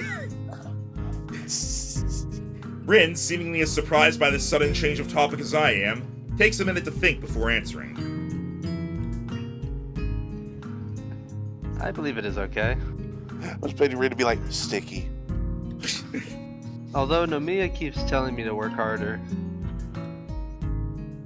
But I don't think he understands my methods. He always struck me as slightly creepy. Rin ponders this statement for a while. I've never really noticed. But I don't pay much attention to him most days, so maybe that's why. How often do you meet? Thinking of joining Hisao? What? Nah, I've already decided to join a club. Really? Which one? Well, it's not really much of a club, to be honest. Oh, you joined the tea club. No, I, joined the science club, I think. Emmy looks highly confused. We have a science club? We have a tea club? That's my question! I think that's Lily's one. Are the only members Lily and Hanako? Maybe. Not really, it's just me. Hisao, that's not a club that's sitting in your room reading books. No, I mean, it's just me and Muto. I'm just the only student so far. Muto? Really? A thought strikes her. Oh, is this what you were talking about yesterday? You're meeting with Muto.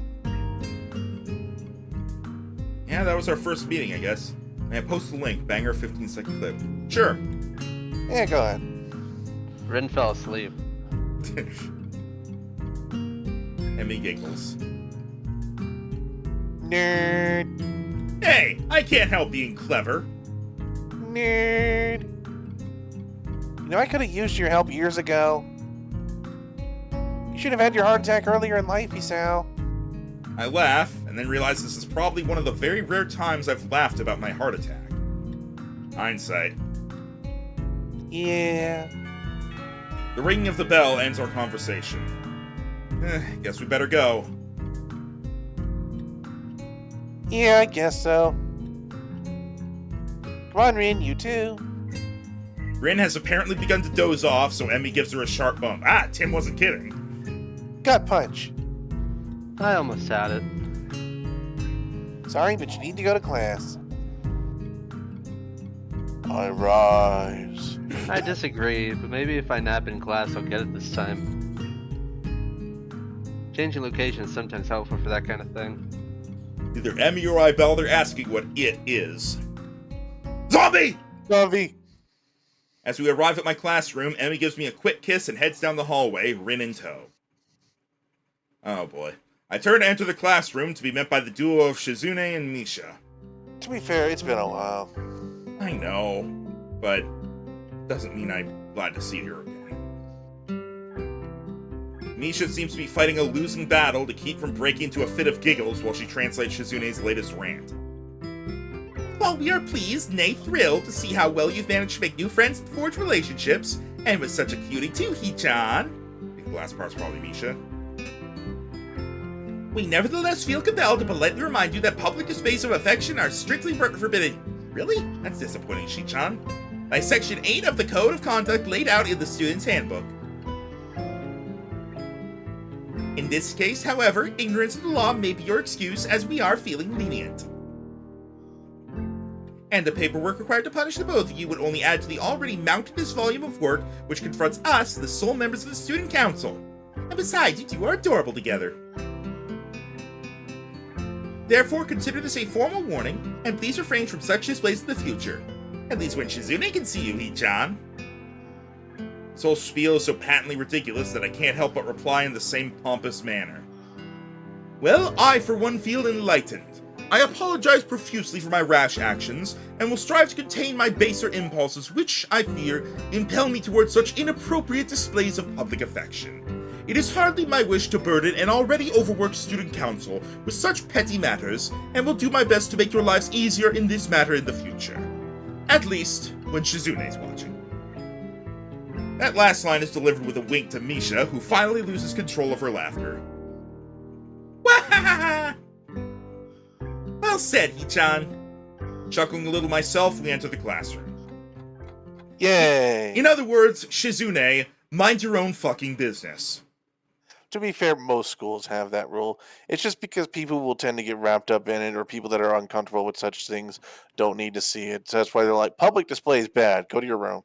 Yeah, but usually that's for, like, making out, not for, like, a quick kiss. Class is uneventful, and after the final bell rings, I find myself alone with Muto again. So, it looks like we've all assembled for the second meeting of the Science Club. Or is it the first? What do you think? Should we count yesterday as a meeting? Well, we did form the club yesterday, didn't we? That seems like club business, so we can safely call yesterday a meeting. Muto smiles in his usual stilted and awkward way. I wonder if the muscles in his face are just not shaped correctly to let him smile naturally. You really do have a knack for this, I think. Logical thought processes, that is. I guess so? A scientist speaks with authority, Hisao. The answer here is, yes, I do. When the world wants to know how it works, we tell it, even if all we've got is a decent hypothesis. But we must sound certain anyway, because we're the authorities on the subject, right? He chuckles to go along with his awkward smile at his awkward joke. I'm doing my best not to grimace, but I don't think I'm being too successful. That's entirely false, of course. We know a lot, sure, but nobody's an expert on how the world works, if only because nobody can be sure. With no certainty, there are no experts. But we like to pretend sometimes. There's some things we can be certain of, right? Yes, but no. We know gravity's there, for example. To illustrate, Muto picks up a pencil and drops it. See? Still there. but it's good to check every once in a while. If it's ever done, we're totally should freak the fuck out. That's why you'll still see researchers mucking about with gravity. We're pretty sure we know how it works. There's always a chance that something isn't how we think it is. So you check and check and check. That's science in a nutshell, Hisao. The whole time I've listened feeling rather spellbound. Udo seems to really be passionate about this stuff. I think. It's hard to tell sometimes. How the world... Do you think Hisao goes into a different field depending on what route we take? Maybe. Could be interesting. How humans work. How the universe works. All these questions to be answered. And depending on what I go into, maybe I could even figure out a way to fix my heart. That said, I don't think that's a real priority for me. Besides, as we start discussing the book he gave me yesterday, I find myself more and more interested in that than my heart condition. Before we even realize it, an hour's gone by. Well, let's call this meeting over for now, okay? We'll have another meeting tomorrow, or the day after. He considers this for a moment. Call it the day after. I've got a lot of grading. Okay, see you then. Zombie! As I exit the classroom, I realize that I don't really have anything to do tonight. Emmy and I didn't make plans, so I guess I'll go to the library. It beats doing homework in my room, anyway. The library always seems cooler than the rest of the building. All the books have sunglasses on. Probably to keep the books from getting damaged by excessive heat and humidity. I thought that said excessive heat and stupidity. Yeah, all that stupidity makes the books warp. Books are... Speaking of stupidity, my cat wants out now.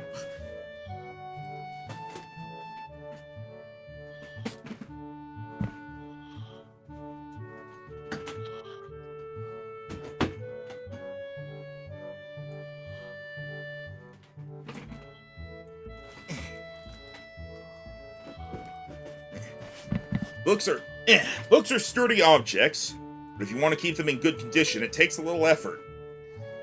I've got several books that are so well worn the pages are barely clinging to the spine. It seems impossible for them to still be usable, but if you handle them with care... I make my way to the main desk, where I spot Yuko busying herself with something or another. She smiles at me as I enter and waves. Hello, Hisao. Good to see you again. What are you looking for this time? Nothing in particular, I guess. I just didn't really feel like going back to my room is all. Yuko nods.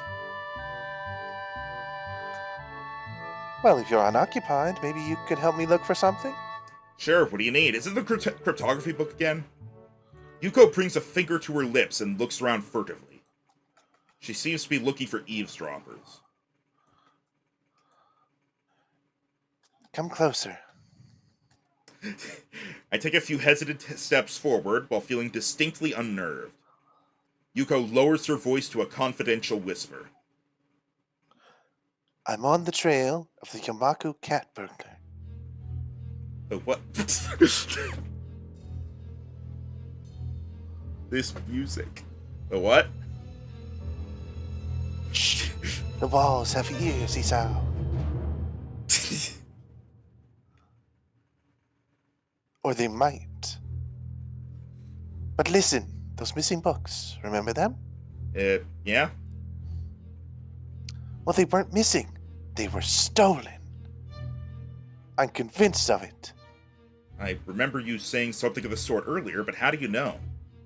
Yuko leans in closer and, if possible, whispers even lower. Because I found one of his hiding places. You did what? Yuko looks triumphant. Found one of his stashes. It was under one of the stairwells in the boys' dorm. 3 books I've been looking for, all there. I'd suspected a thief before, but this proves it. So, did you take back the books? Yuko looks as if I just suggested she walk around naked. Are you nuts? He can't know I'm on him. He might go to ground and evade capture. Huh. So what do you need my help with, then? Yuko casts another glance around the library and leans in closer. You've got to spy for me. Is anyone else Is it just gonna be Kenji forgetting to return the books or something? I was actually gonna say, is anyone else getting Kenji vibes from Yuko right now? Spy. Mm. Yeah, like when you're in the dorms, you know. Keep an eye out for suspicious activity. What constitutes suspicious anyway? I mean, Kenji's a pretty suspicious dude, but I'll wager he barely goes to class, much less sneaks into the library to pilfer books. The vast feminine conspiracy unfolds! Still, what's the harm in saying yes? At least it'll get me out of this weird conversation. Yeah, I can do that, no problem. Yuko straightens up and claps excitedly. Great. Now, hurry up and talk about something else in case someone else comes in. How's the school treating you? Pretty well, actually. I've been running in the mornings with... Emi Barazaki, right? Yeah. How'd you know? I served you two in the tea house, remember? I deduced that if you were going to run with anyone, it would probably be her. She looks pleased with herself. Impressive. Anyway, yes, we've been running in the mornings. And, we kinda started dating. Yuko claps her hands together excitedly. Really? That's great. I'll bet you two are great together. I love seeing people find one another like that, you know? I even thought to myself when you walked in to the Shanghai that one time, I wonder if that kid will wind up with one of those girls. Really? Yuko doesn't seem to notice my somewhat weirded out tone and nods affirmatively. Yep, I could tell that you wind up with one of them, you know? Guess she kept talking while I alt-tabbed. I've got an eye for that sort of thing. Of course, Her expression droops slightly. I'm not so good at it myself. I'm sure that's not true.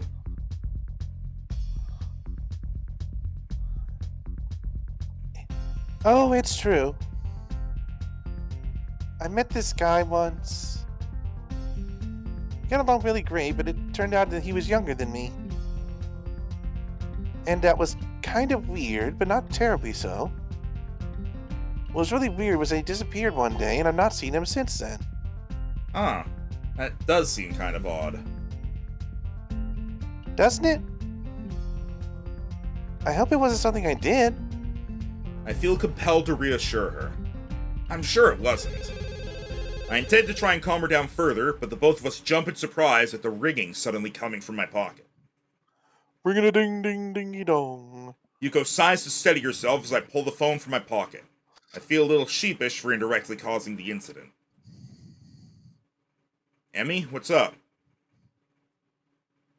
Oh, thank God, I haven't called your phone before, so I didn't know if the star would work or whether you would pick up, and I can't. Well there, Emmy, slow down. What's wrong? Uh-oh. There's a pause on the other side of the line, during which I can hear Emmy trying to control her breathing in order to calm down. Something's got her terribly agitated, and it's starting to agitate me. Can you stop by? Like, now? Or shortly after now?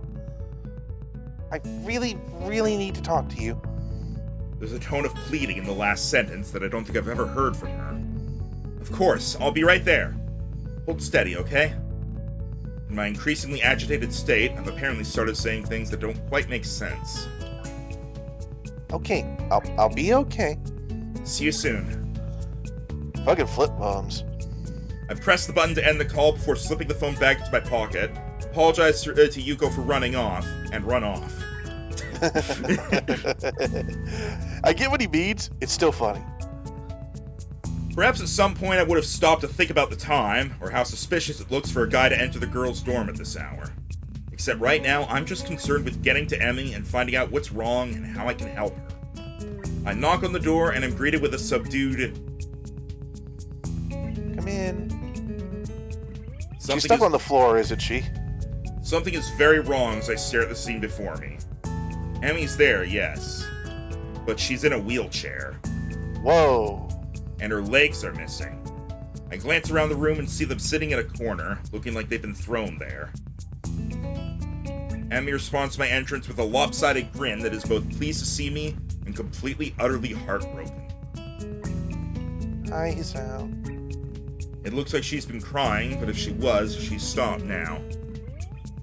I notice that I'm a little out of breath, having taken the stairs 2 at a time in order to get here. My heart doesn't seem to mind the strain, though. I file this happy fact away for later consideration. Like when I'm not staring somewhat dumbstruck at my girlfriend in a wheelchair. Realizing I've still not responded to her greeting, my brain lurches into gear. Emmy? What happened? Guess I should have listened to you, Sal. My leg's got a nasty infection. I'm not allowed to run on it for at least a couple of weeks. Oof. She gives a bitter laugh that shouldn't be coming from her. Can't even walk on it. I could have used a crutch and kept one of my legs, but I didn't see the point. Why hop? You can't run on one leg. At least this way I can still, I don't know, roll fast or something. Yeah, that's good, right?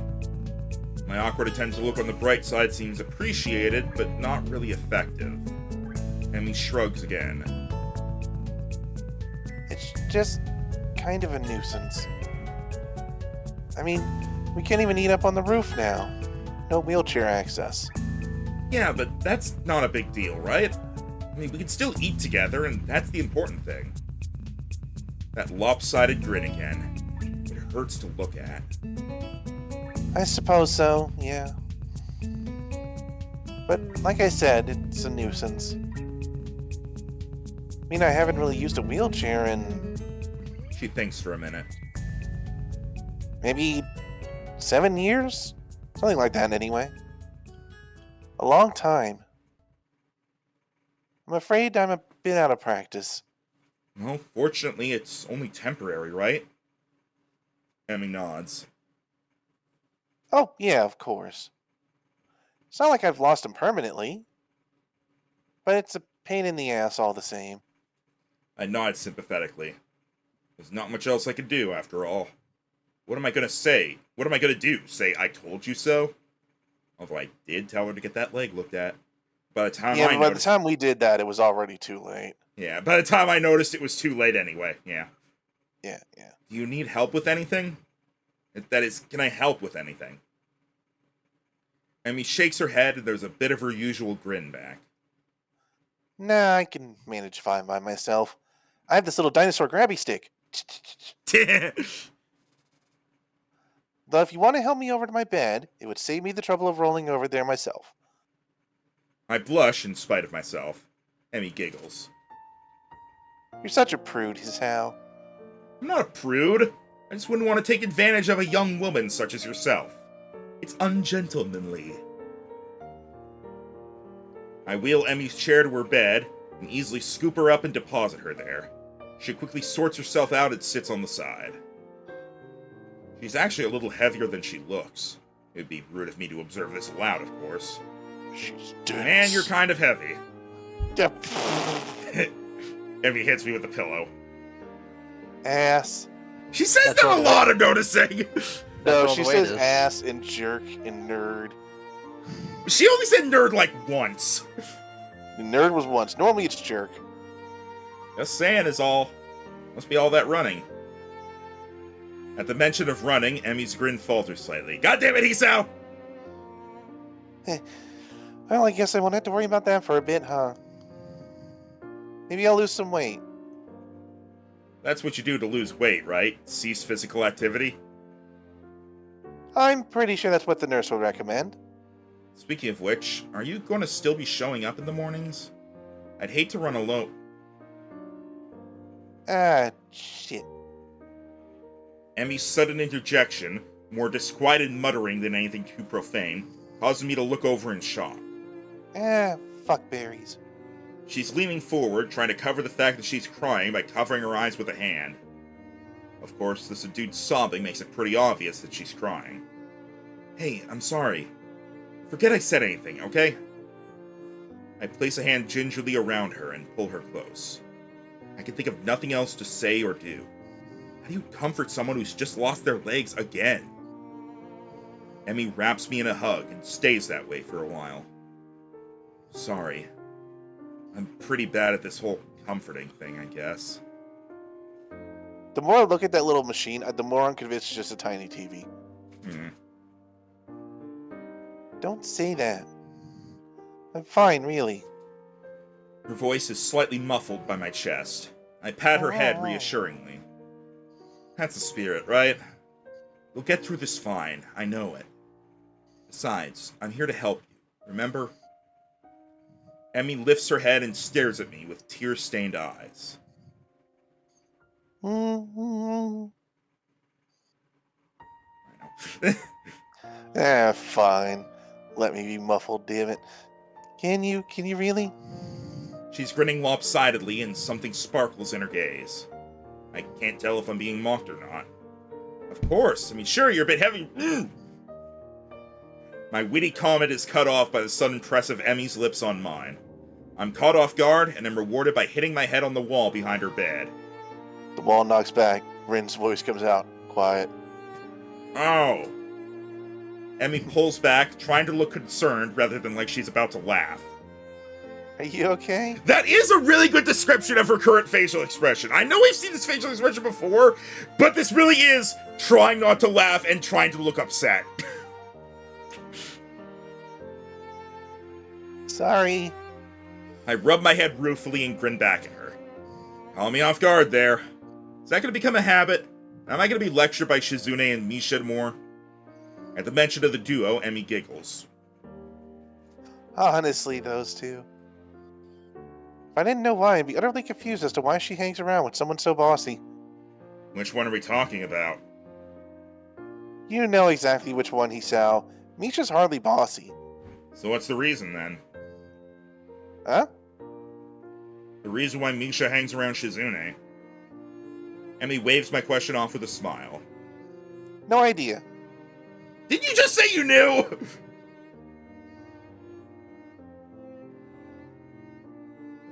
Yeah, you know why! I see. Anyway, you seem to be forgetting the original question, don't you? Oh yeah, I guess I am. You wouldn't mind giving a guy a little warning, would you? Otherwise I'm liable to wind up with a concussion. I emphasize the point by rubbing at the back of my head. Emmy giggles madly. You could wear a helmet. Some kids here do, you know. Or I could just take revenge! I grab a pillow from beside me and whack Emmy over the head. She dies. Oh shit. Oh no. Uh-oh. Emmy topples off the bed and lands on the floor with a thump. Her arms promptly reappear on the bed and she manages to pull herself back up. She really has a surprising amount of strength in that little body. Her face is turned downwards and away from mine, making me think I might have accidentally hurt her.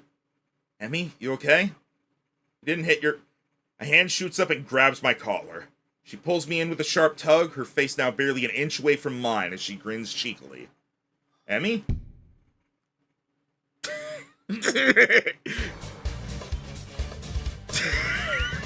Hi, Sorry, Sonny. the timing on that was great. Thanks to the rain, Sonny, we just got knocked out cold by Emmy headbutting us. Hey, welcome to Katawa Shoujo. We're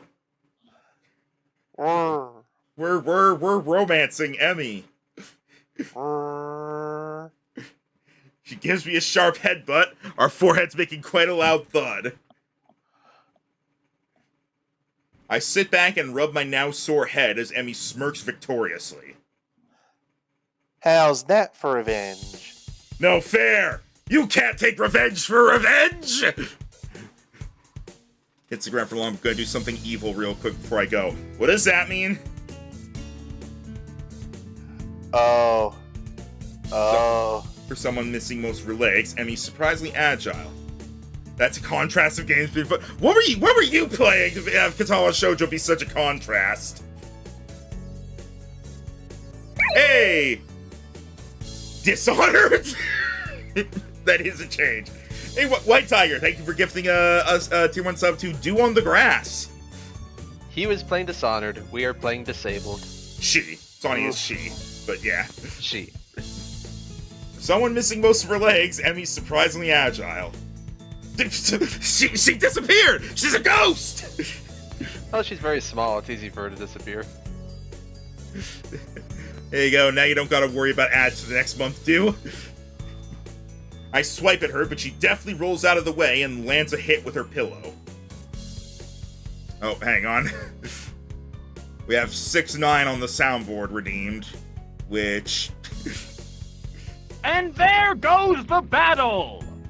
And there goes the pillow fight! I swipe at her, but she deftly rolls out of the way and lands a hit with her pillow. Of course, the odds are against her. I can stand up for starters. Whoa! Okay!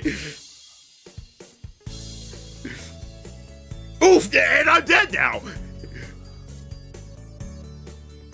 Oh.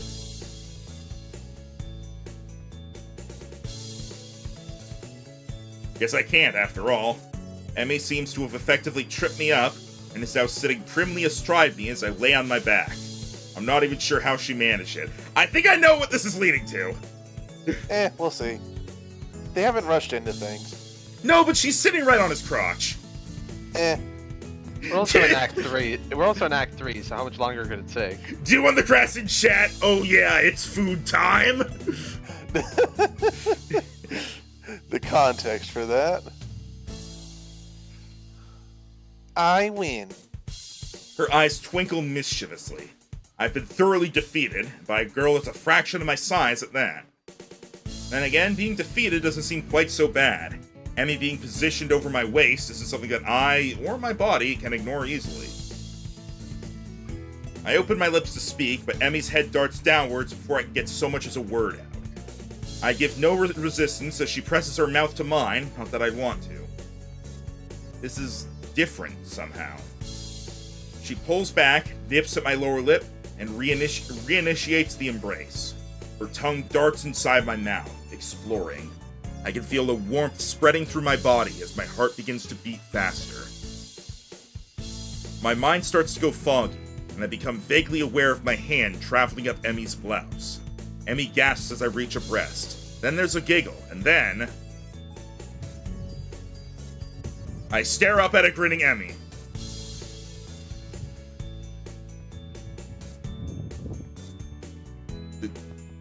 Did we skip it? I don't think so. Told you, that makes my second win now.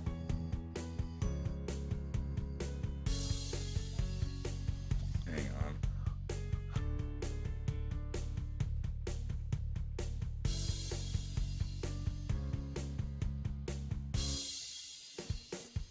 Alright, sorry, someone What? keeps trying to talk to me. You turned off the scenes, right? Yeah, I did! Disable we're adult fine. content. Yeah, we're fine, we're fine. What? That doesn't count. You used feminine wiles. Hey, what happened to the rin hole in the wall?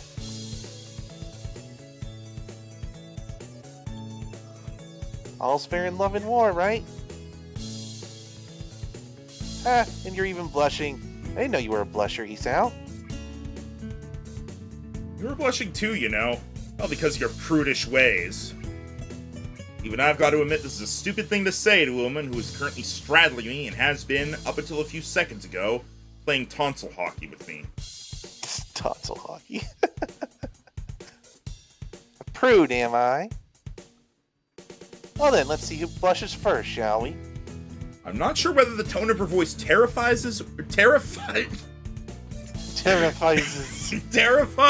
or arouses me, but that question is quickly made rather moot.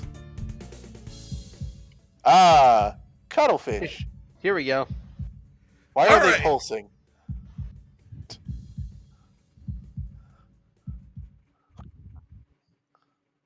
Whoa, whoa, Wait. whoa! Hey, turn it off, turn it off, That's turn it fine. off. Turn it No, off. Turn it off. It's fine. It's fine. It's less than you see on other things. Hang on, let me Yeah, but Twitch is still probably not happy. There. I'm gonna be on this for a moment as I. Okay. What was the point of this option if they still show those sprites? Yeah, what the fuck? All right. Okay. I mean, So I know there were ripped nipples in Rin's painting earlier, but that was a painting. And this is a picture. So, all right. I've pulled up the transcript of the scene, and I'm basically going to scan through it to see if there's anything we should actually acknowledge that was in the sex scene that was skipped over. Like if there's any conversation or anything of the sort. Should I have that to read it, or are you just gonna I'll summarize? I'll let you know. All right.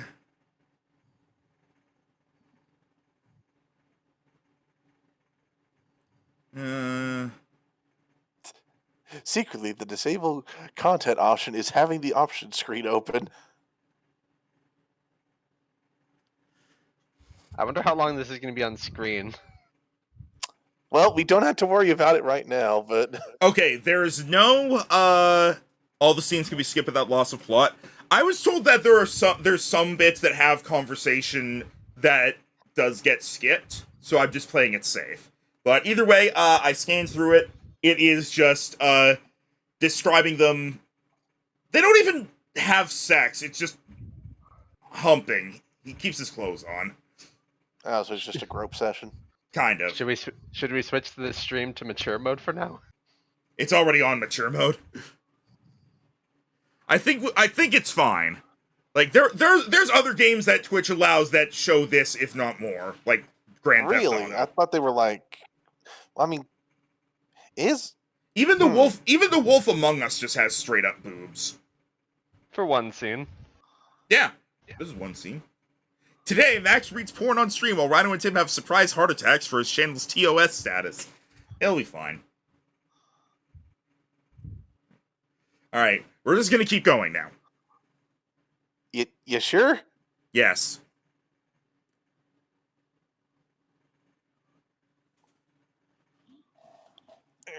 All right.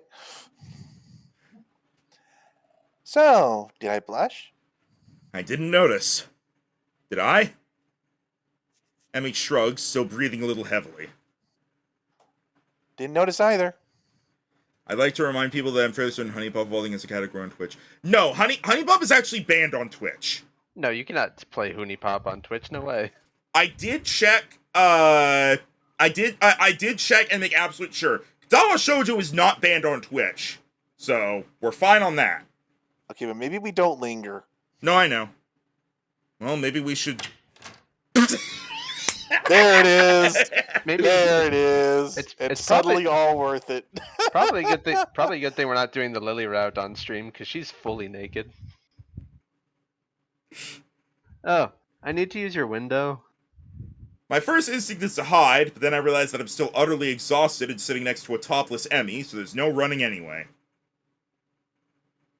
Rin's eyes pass over Emmy and me and focus on the window. There was a cloud. A cloud? Rin nods. I was watching it from my window, but it didn't stay in my window. So I need to use your window. Emmy shifts a little, causing me to cough in order to cover up a giggle of my own. How long do you need the window for? We're, busy. This time I can't contain my laughter.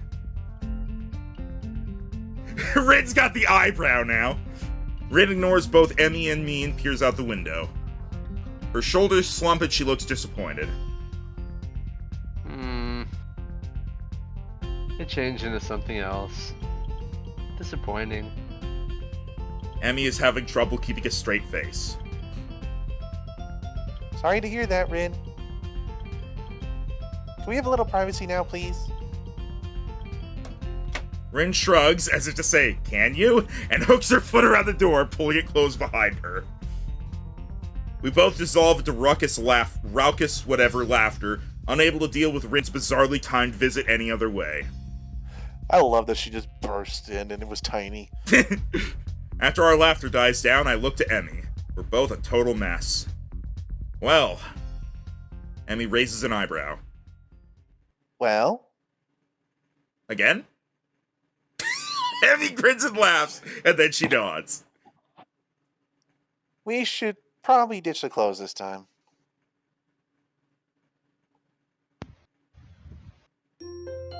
We I was had imagining sex. the We had cuttlefish sex. coming up We again. had sex. I was like, we does had that sex. explain why there's 3 of these? We had Maybe sex. one of them is in the act you get if you get the bad ending. Maybe. Oh, we're back home now. The TOS rule of thumb is to treat the subject matter respectfully and maturely. As long as the game does too, which it does, there's no harm or foul. Yeah, our reaction was basically just, is this okay? Yeah. We didn't really, like, make fun of it or anything, so I think we're fine. Yeah, we'll see what YouTube thinks. I think like a month ago, someone I follow was playing Heavy Rain and got to the shower scene towards the beginning of the game and freaked out too. Here's the thing: people are like freaking out more about what should and shouldn't be, about what needs to be censored on Twitch and YouTube, which, like, I get, but also, like, I understand being cautious, but I'm just like, I mean, I know what objectively is and isn't okay, so. Remember at the beginning of the year when they tried to allow nudity for a bit and then they were like, this was a big mistake. Yeah. No, I don't. What happened? Streamers, female streamers, were completely topless or naked, jiggling their boobs slightly off stream, and people were like, this can't possibly be allowed. And then Twitch is like, we're getting lots of viewers for this. We should just allow it for a little bit. And people use that rule, showing just full on nudity on stream. And then Twitch was like, okay, we're losing ad revenue. We need to pull this. Yeah. Here's generally what it is.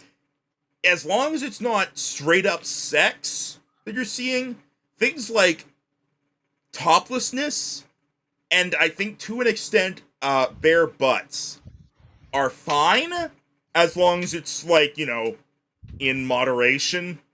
Generally, like straight up sex and genitalia is generally not okay. Yeah, there are like half a dozen different 18 plus video game streaming sites. Yeah, plus there's a bunch of, like, games that Twitch allows that do have just, like, straight up boobs and whatnot. Like, there's even like an extended shower scene in A Way Out, and that's a fine game for Twitch. So stuff like that is generally fine. I understand people being cautious about it, but I'm just here like, I know what is and isn't going to be okay. So I wonder if people actually get away with streaming the original 3 God of War games, because those had lots of bare tits. I mean, does anyone care about bare tits?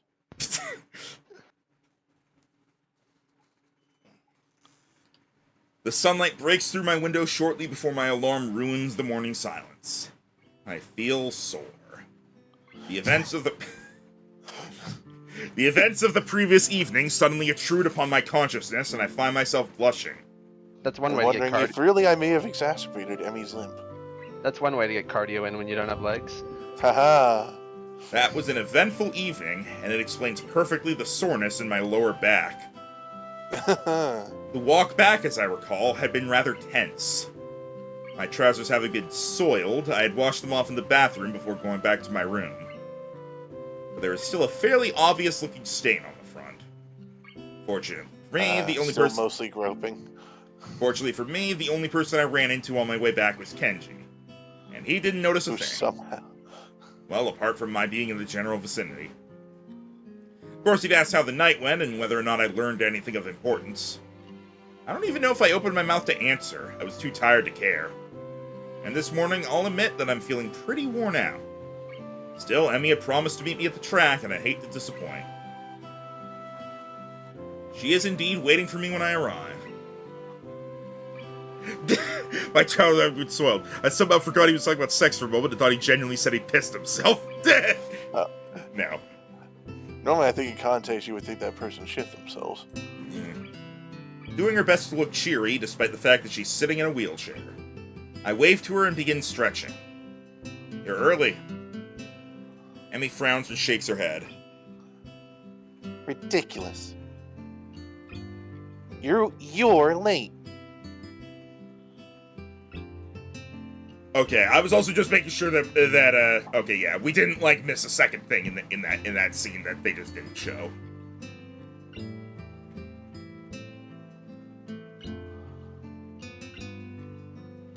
Overslept, Hisao? All tuckered out? Well, at least she seems more like her old self. And as expected, she doesn't seem that shy about mentioning our previous activities. Hey, you're lucky I could show up at all. All that cardiovascular activity last night, I only thought I'd have to see the nurse afterwards. Emmy laughs out loud, then her face suddenly becomes concerned. Hey, that's not, I mean, you're not... Go on, spit it out. It's just that it would be hard to explain if you had an episode while we were, Oh! Oh! Now that she mentions it, it really is a legitimate concern. I certainly hadn't thought of it last night, of course.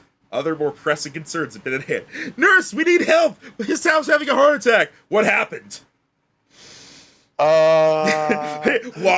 Walks in with a bed sheet wrapped around the two of them. Nurse, let him die. Let him die. Well, I don't think anything we do is going to be any more of a strain than these morning runs, and I handle those fine, so... Emmy considers this point. Help, he's having a heart attack! What happened? I'm really good!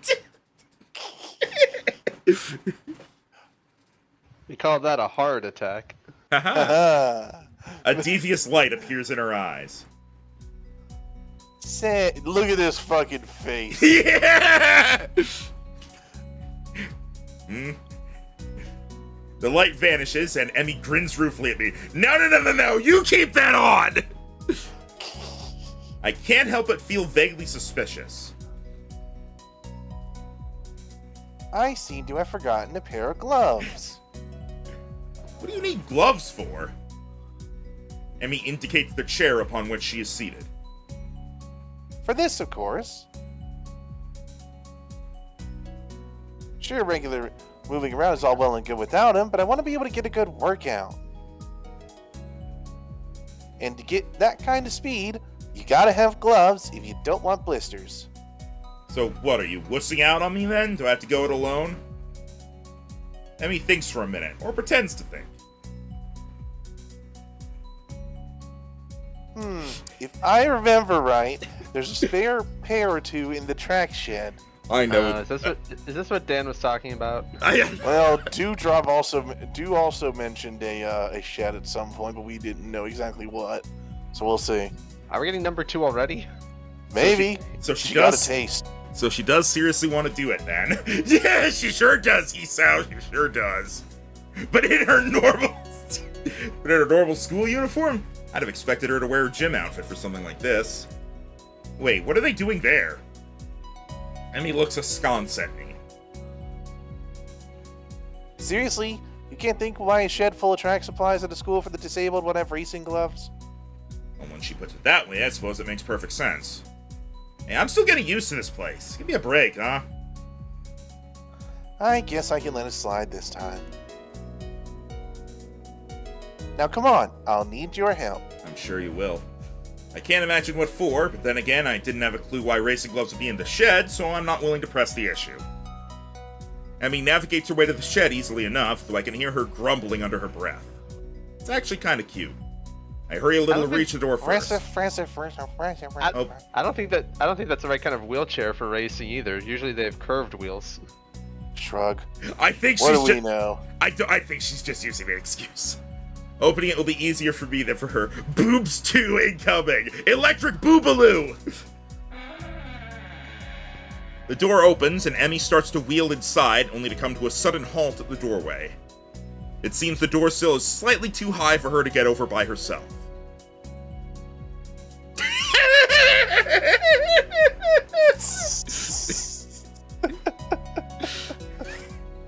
She makes a few runs at it unsuccessfully before crossing her eyes and glaring at the offending object. Stupid wheelchair. Are you gonna fight it?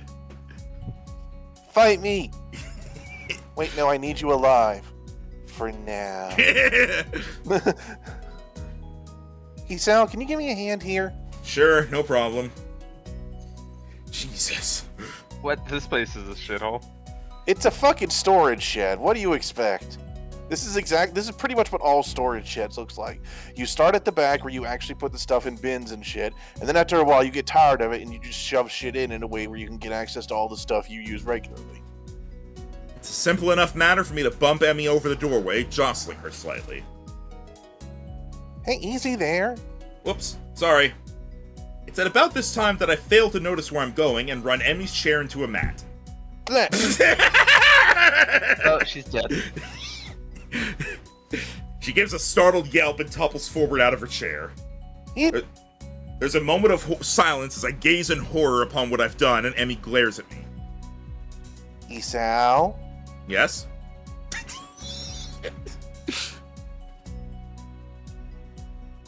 Promise me you'll never work in a hospital. I don't think he ever wants to see a hospital ever again. Sorry, I didn't mean to. Emmy giggles and holds up a hand. Would you kindly help me back into my chair, Isao? As I bend down to pick up Emmy, she grins in triumph and pulls me into a kiss that quickly has us both entirely unconcerned about getting her back to the chair. In fact, as I move to a more comfortable position, I confess that the chair is pushed out the door, which, startled by the passage, swings shut. Oh, that's not gonna be obvious to that was anyone fast. passing by. That was fast. That was out of Literally, anyone is gonna nowhere! know what's happening with the wheelchair just outside the Dude, it's door. been 20 minutes. Again, she got a taste, and they're teenagers. Consenting adults, but still teenagers. 18 and 19. Yep. Sorry, it took me a moment because that was out of nowhere. Well, at least we got privacy now, which is a good thing as my hands work quickly to remove Emmy's blouse and skirt. I'm startled to discover that she's forgotten to put her bra on today. Did she plan this? Oh, you don't say. Sonny, good God, she undresses faster than the Flash. It was technically one frame. Her arms hook under mine and rest on my shoulders as I kiss my way down Emmy's neck, positive to give special attention to a spot right where the neck meets the shoulder that I found last night. Is anyone else concerned that we haven't switched to food yet? I'm sure it'll does happen. it when it does it for the special art. No, but that makes me concerned that this is going to lead to something. It'll be fine, hopefully. If it starts getting too explicit, I'll start skipping the text, but You've gotten pretty good at this. I do try. Emmy pushes on my chest insistently, and I draw back with a puzzled expression. I've got a confession, Isao. Oh? Having pulled back, I decide to instead focus my attention on her breasts. As she attempts to speak, her words are interspersed with giggles that I find incredibly cute. I don't actually... Whoa, wear gloves. My own reply is rather mumbled onto her chest instead of being addressed to her face. Words quickly become irrelevant.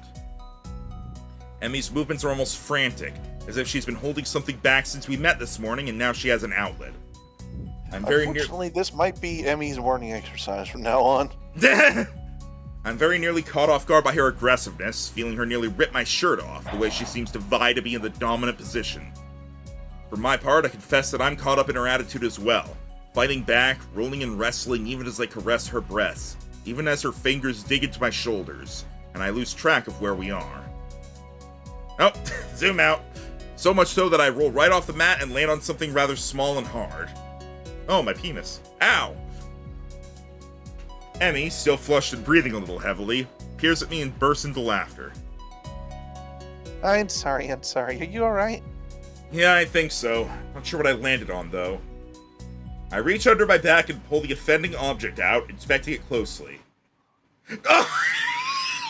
What? Oh, I mean, like, Damn, girl. Personal lubricant. That or this is a sports one. Lemon I've been- flavored. I've been saving this one because I've known for a while.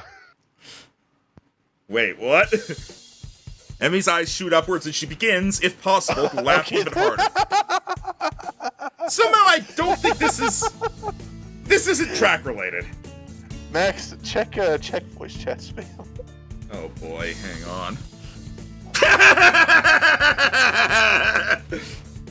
I've been waiting to show that one. That's peak. Hang on. I'm going to throw it up on screen. Give me a second here. Yeah, censor what's happening with that.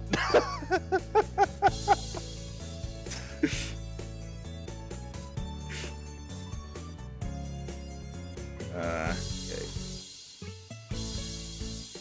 Hang on. Just. There we go. And you said they were focusing on her butt before. There we go. There we go. Perfect censoring. Oh man, I know whose that is. What? For the record, this is not very mature handling. Look, I think we'll be we're fine. mostly laughing. Also, we're not laughing at the boobs. It's the track captain. He says and then immediately laughs. We're not! We're laughing at what's about to happen. Ah, my old nemesis. Or kind of. Wait, How do He's you- never even met the. Is this the bang shed? Never even met the guy. How do you know it's his? It appears that I've asked a stupid question, or at least Emmy thinks so. Because he's the one who told me the track shed was a good place for, what did he call them? Clandestine encounters. Oh? Invite you to one or something? Okay, that is the wrong thing to say. Emmy bursts into more laughter. I mean, it's joking. I confess the sight of a naked Emmy laughing is oddly beautiful. I feel an eagerness to end conversation and get back to what we were doing, despite my rather pointed questioning. Alright, I'm gonna turn off the picture now. Peace out. The track captain's gay. Huh. Really? And here I initially thought you two were a couple. Well, I did have a crush on him when I first joined up, but he wasn't interested. Obviously. But we are good friends, I guess. I mean, he told me about all this, you know? I hesitate to ask. And really I do, but I ask anyway. What does he need the, lube for anyway? I mean, Really? he Gee, does I wonder. Gee. How the hell does Emmy always manage to not blush? Obviously, he uses it for, you know...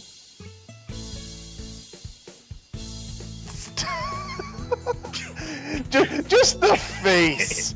The fucking face. Anal.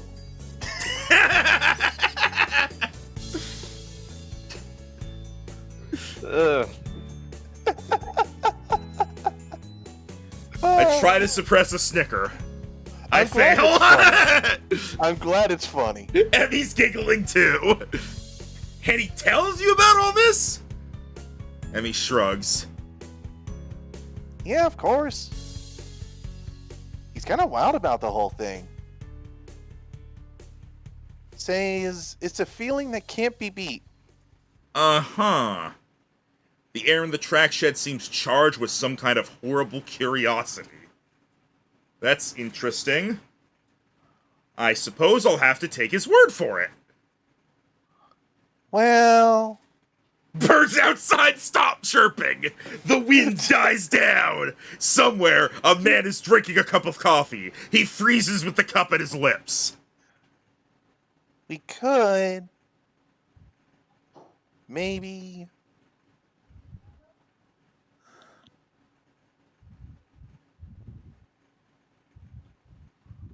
Rhino. give me a fucking second, Mom. Again. Haven't had anything this awkward since I had to do the whole Undyne and Alpha scene in Undertale all the way back.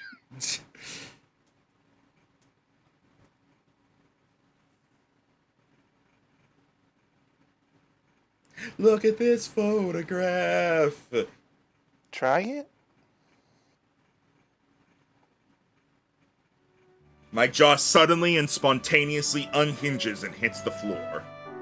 Okay, Sonny. It's more like I would rather her not have to listen to me voice this. What?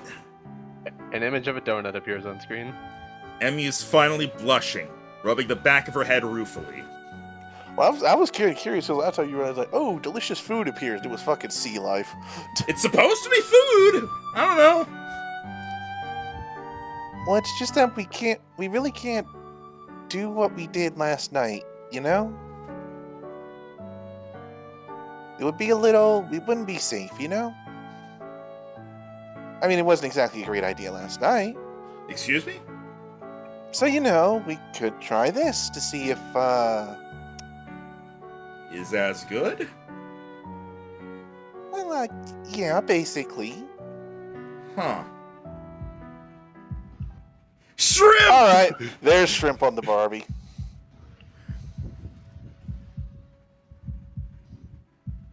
I wonder if they reused the shrimp for the other route. Alright, hang on. Let me take a look here.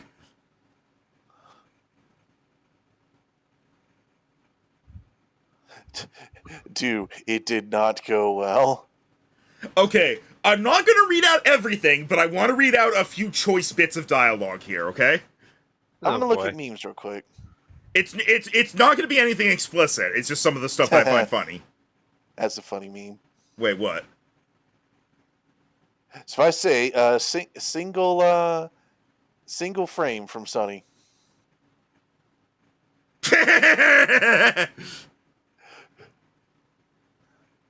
Alright, So, at the very start, they basically go, "Are you sure about this?" "Yes, I'm sure. Come on, before I calm down and think too much about this." Fair.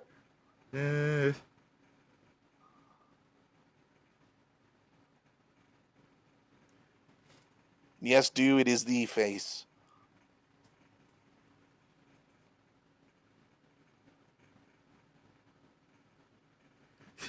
Yeah. Again, Max, I don't know if you're going to be able to put these VODs on YouTube. Emmy, are you going to try moving, or are we just going to sit here feeling silly? Hang on a second here. Okay. Not unless you want to do a lot of censoring. I think it'll be fine. Worst case scenario, if they take it down, then I'll do something about it. But honestly, if they just demonetize it, I don't care. That's fine. Yeah, it's not like we're getting a lot of ad rev from YouTube.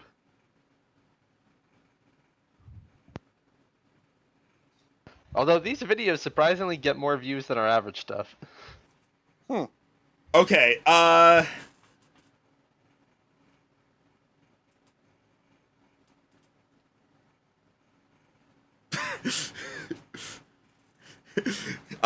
part of Hisao's narration is, "This doesn't make any sense. How did we even decide to do this?" It's their idea. Yeah, my old Honey Pop vids are still on YouTube, that is true. And they're towing this same line. Like, they're censored in that you don't see genitals or fluids, but that's it. I think they haven't gotten to anatomy yet, because the big difference is women don't have prostates.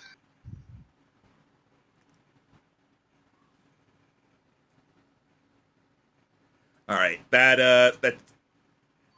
okay, hang on just one last second here as I'm checking something.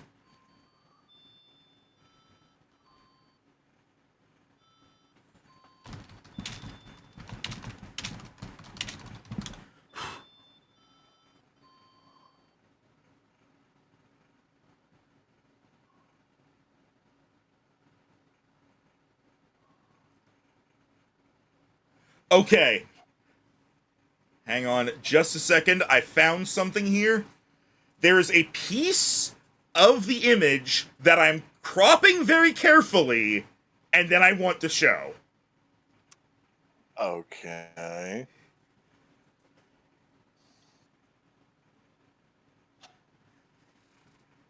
Give me a second here I am going above and beyond and making sure that we only see the part of this that I want to be seen.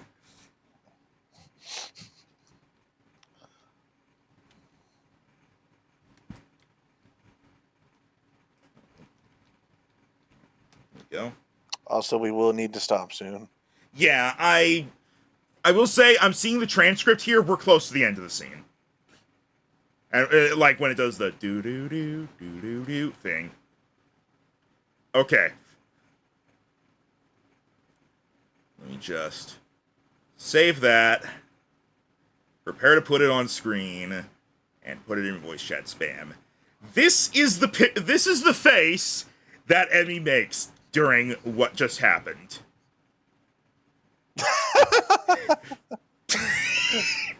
I like this edit I found. Room zoom zoom. Yeah, she's like Regret. she's smiling at first, and then it changes to this.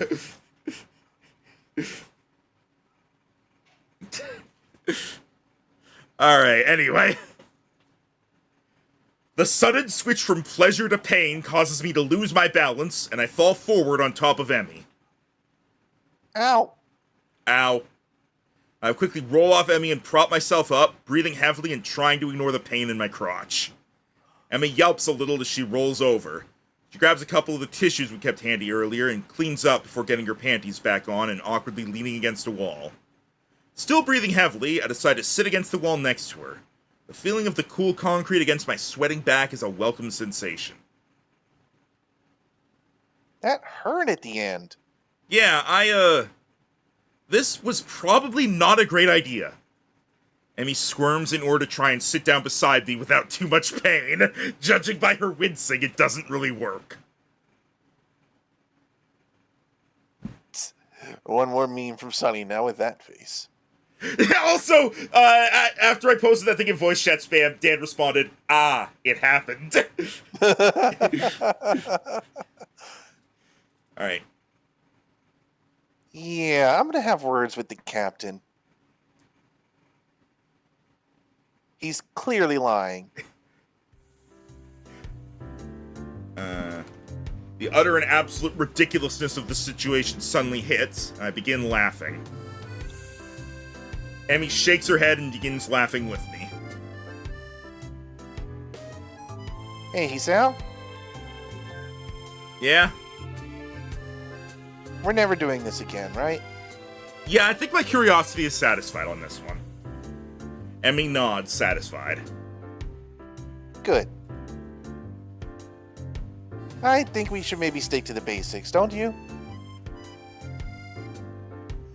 I mean, most of this is new to me anyway.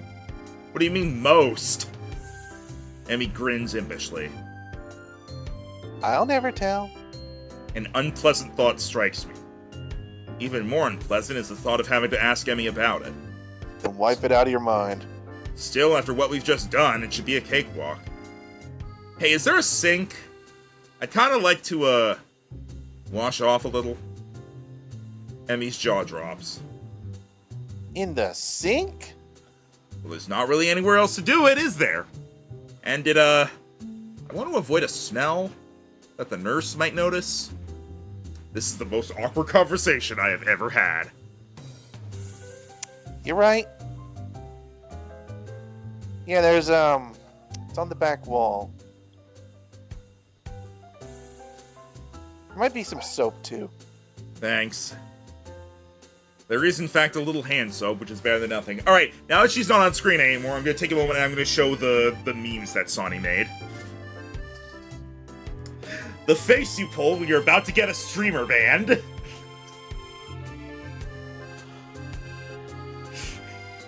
And then, when you're busy, then remember you have homework you need to do.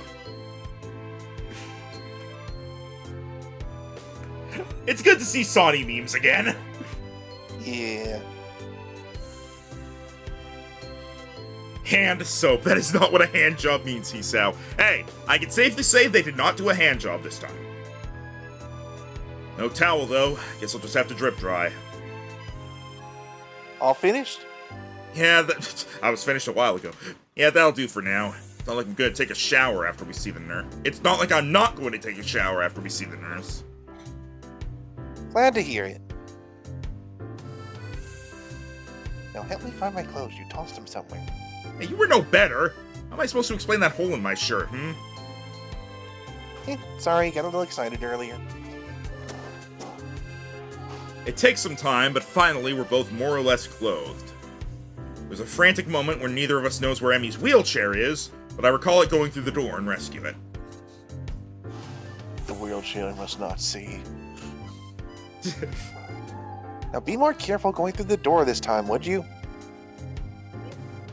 Bumps are not my friend right now. I am so sorry we tried this. Emmy shrugs and grins. Well, it was worth a shot, right? It helped that I am well rested. I promised to stream every day this week, then slept for 14 hours before the one I raided in from. I am full of energy from straight up oh shit panic. Fair, Sonny, that's fair.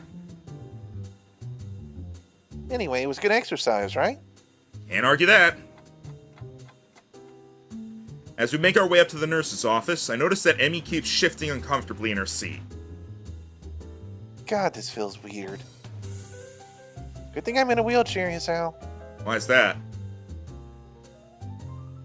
Because now I don't have to explain to the nurse why I'm walking funny. Oh. We're never doing this again. The nurse is at least kind enough to not comment on the marks that Emmy left on my shoulders. Nor does he say a word about Emmy's constant shifting about in her wheelchair. Either he didn't notice, or he didn't want to notice. All the same, I'm going to have to make sure he didn't slip cyanide into my medication for a little while. Just to be safe. I shower for longer than usual, just to be sure I'm clean of our little experiment, and then collapse on my bed. Class is in 20 minutes, so I can probably afford a nap. Fool.